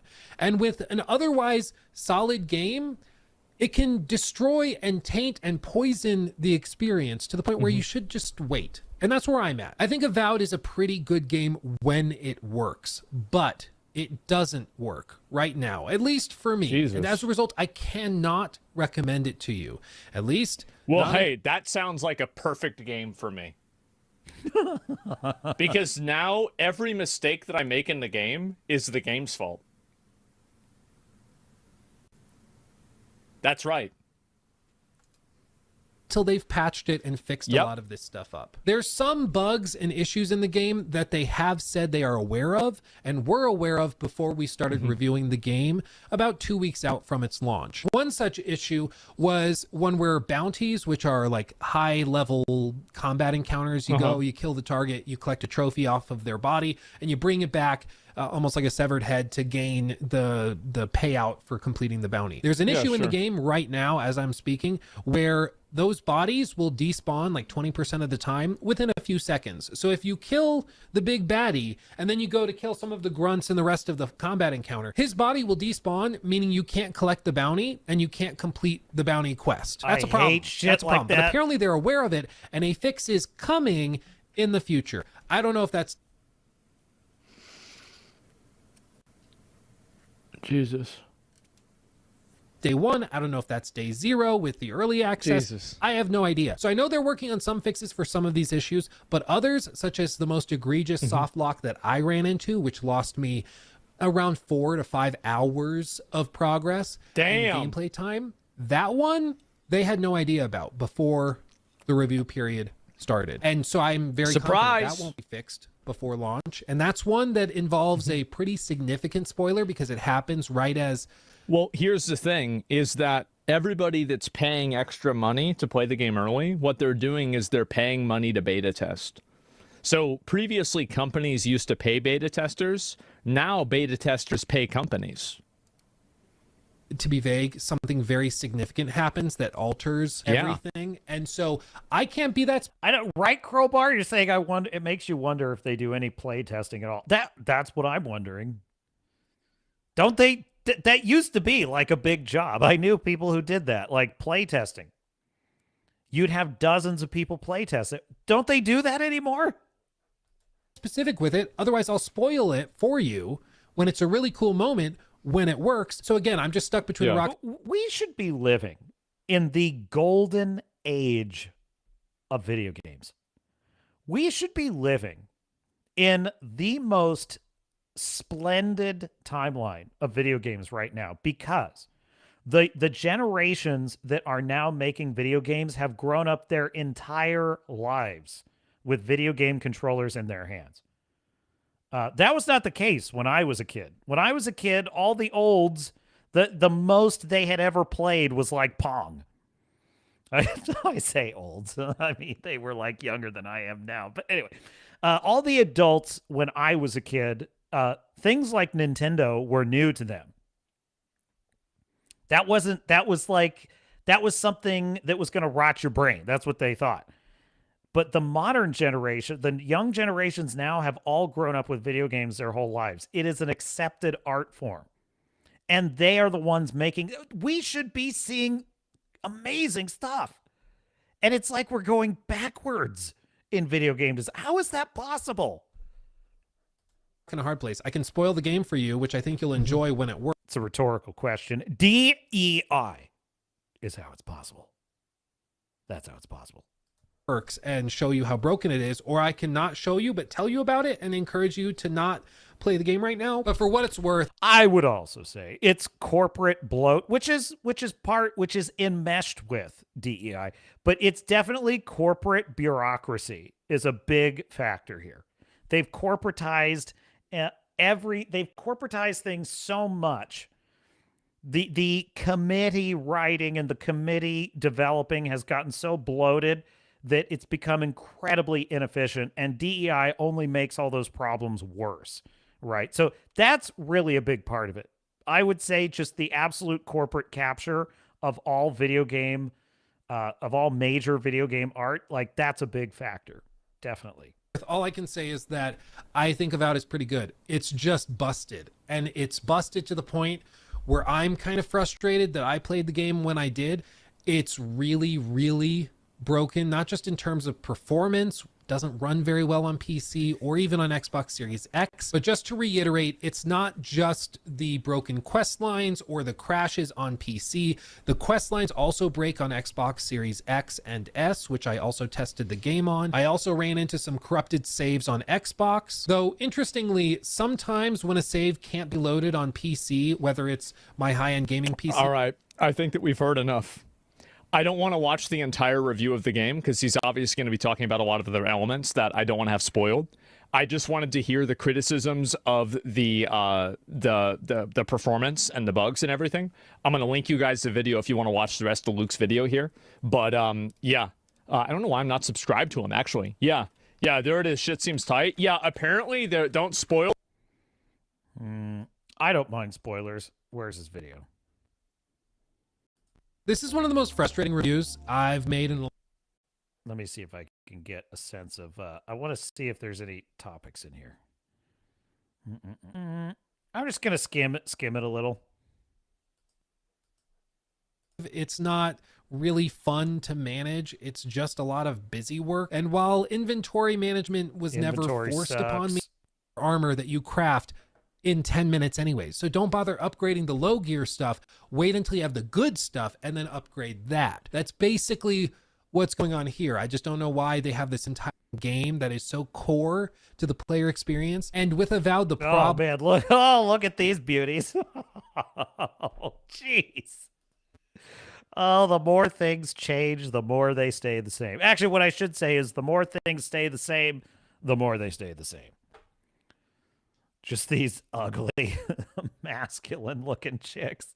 The core problem is that it's hard to tell when the game is saying yes or no, because sometimes it's not saying either. It's just broken and passed out on the floor, but you don't know that. And so you're like, oh, playing coy. You won't tell me yes or no. I've got to keep figuring it out myself. When in reality, it's on the way to the hospital in an Game Pass. But this is like the one kind of game in this state that breaks the Game Pass promise, which is that it is accessible and people who are interested in it. Okay. Yep. I think we've quite covered that. So there you go. Avowed, trouble brewing. Trouble brewing for Avowed. Hat Tip, Asmongold, and what was the other guy? Luke something.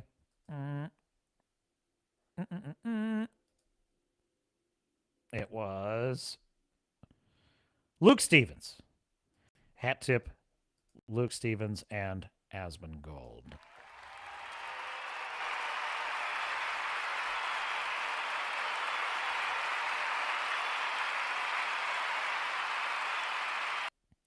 How about a funny for the road? Should we have a funny for the road? I did find this. I'll share this with you, chat. As you know, the most hated woman in America is Rachel Zegler.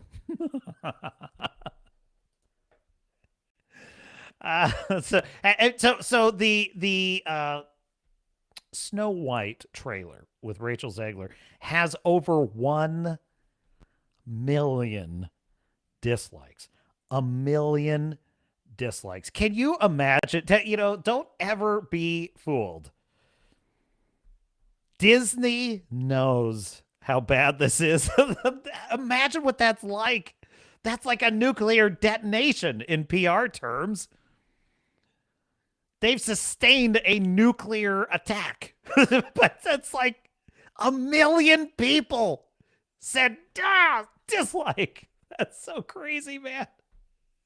So anyway, there is a channel called Chat Music. And what they do is they go to these heavily disliked videos and they use AI to put the chat comments on the video into musical form. And it's truly wonderful. And it's a celebration of the failure of something that deserves to fail. Roll tape. I think a happy ending would be if she is the apple in the movie fades to black. Even Microsoft is rooting for this Apple cancel due to premium, so I can enjoy the ads. Not even Oppenheimer could make such a bomb. Disney's going down faster and faster. This movie been released in the 1900s, Titanic would have been forgotten as the worst disaster. Walls look like none of them are allowed within a mile of the school. The United States military should use this movie as an interrogation tool. Saga is gearing up for a new career as a cashier at TJ Maxx. When your lead actor is so toxic, she poisons the apple instead. Lord Farquaad couldn't get the princess, so he became one. Congrats for her transition. Dude, the Lord Farquaad comparison is so accurate. It's so accurate. She looks so bad. She just looks so dumb as this character. Eats the apple but is unable to sue because she agreed to the Disney Plus terms and conditions. This makes YouTube Rewind look like a cinematic masterpiece. Knowing that this movie exists truly makes me jealous of the blind, the deaf, and the deceased.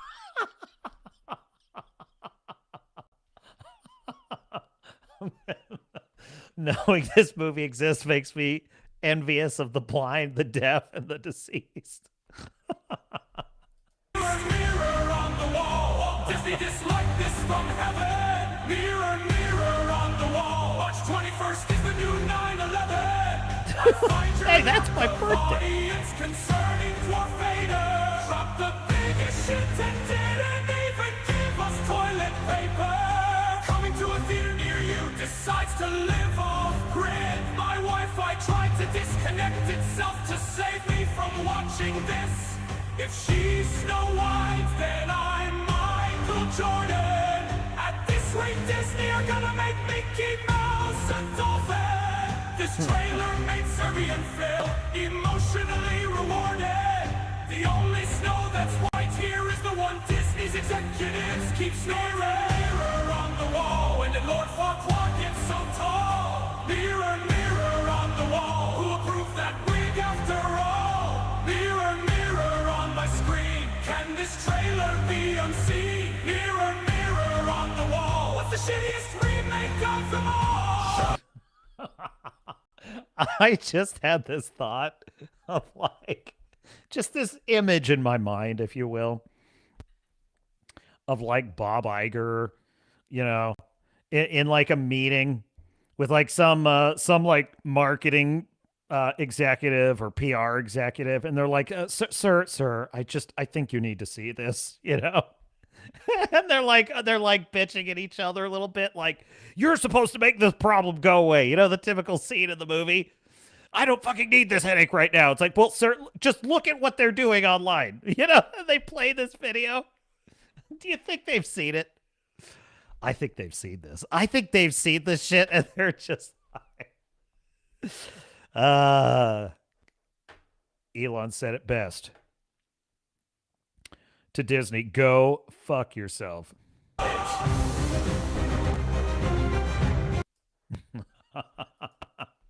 Hat tip, chat music. Chat music for the win. Oh, that's a good one.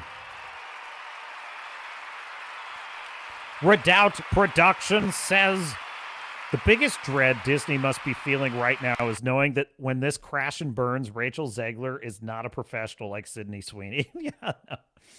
That is an interesting thought. Like, what when this thing goes down like the Hindenburg and it gets just massively memed and made fun of, and it's all these bad Rotten Tomato reviews, like, what is Zegler's reaction gonna be? Like, what is that gonna be like? That could be funny. That could be funny. Oh, stop it, Crowbar. You're too good to me. Crowbar with a $5 super chat. A $5 super chat. And it's weird. It's not showing up like in the right color on Restream, but it's there. $5, mirror, mirror on the wall. Who's the greatest captain of them all? Why, thank you, Crowbar. Of course you mean Captain Mothman. Captain American Ant-Man Mothman. Yeah. I keep knocking my camera slightly askew. Well, thank you. Thank you, Crowbar. I appreciate it. Very generous, sir. Redoubt Productions says, at least the Snow White remake can be hailed as the most anticipated movie of the decade because, oh boy, the internet longs for its premiere to make profit from roasting it. You know, it's interesting. I sort of I founded this channel to profit from things I like, actually. To talk about things I like, which I mean I do. When there's things I like, I talk about them. So like I never set out to specifically roast things or to make fun of things. It is fun to, don't get me wrong.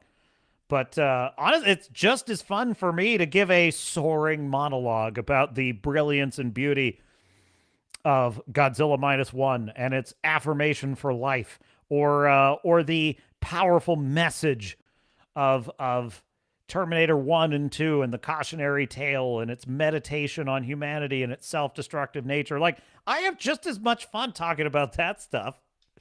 I don't need bad movies to talk about. I really don't. I'd be very happy if the MCU were thriving, if Star Wars was going great guns and just crushing it. I'd be very happy with that timeline. That's the timeline I'd like to live in.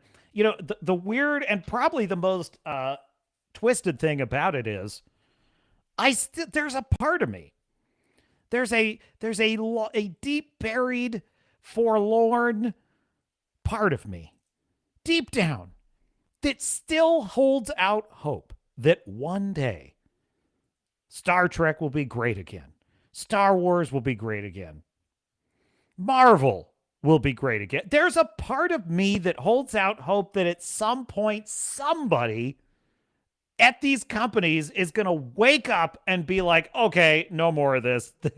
No more of this shit.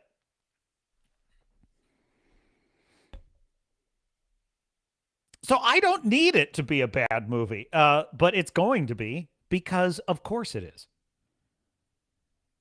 Because of course it is. It's like, you know,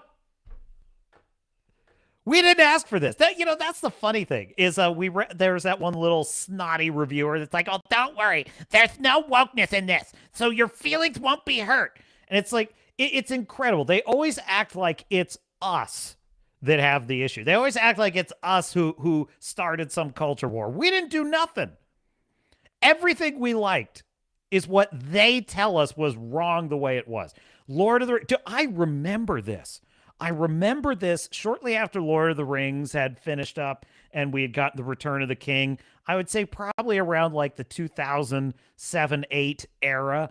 I remember like Saturday Night Live making skits about like, what Lord of the Rings, but with all black people or something like that. Like there were skits like that that were pointing out that Lord of the Rings was so white. It was just so full of white people, and it was such a white people thing.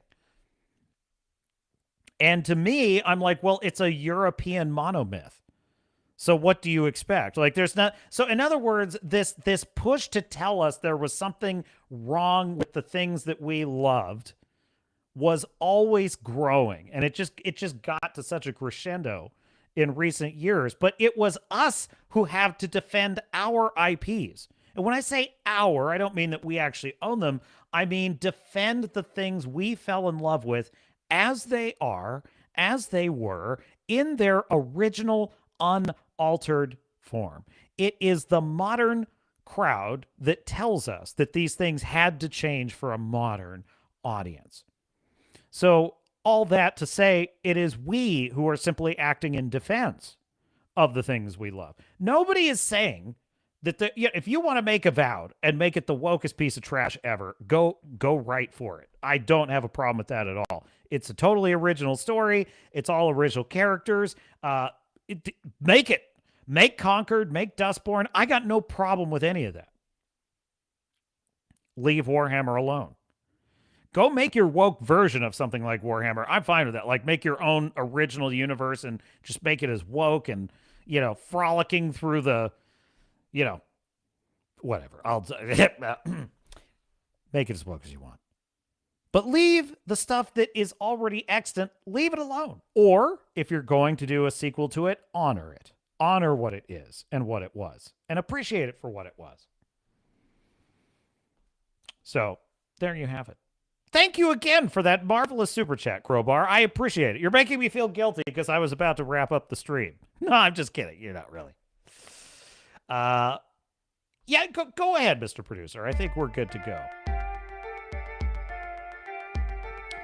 Yes, we had some fun roasting the Mothman, didn't we? I kind of expected to have to fend it a little. It's not as bad as people are saying. The problem is, the more I think about it, the more it unravels, and you cannot get over this. Where is it? Yeah, get this on screen right now, Mr. Producer. Here it is. Oh, yes. It's so good.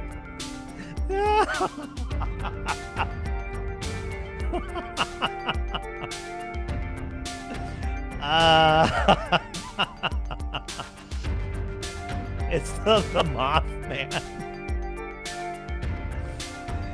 He's out there, folks. The Mothman is out there. All right, my dear sailors and starnuts. Well, that is the Captain's Cast. February 16th, the year of our Lord, 2025. I am your host, Captain Garrett of the Swords and Starships channel. And until next time, this is your captain speaking. I will see you out there.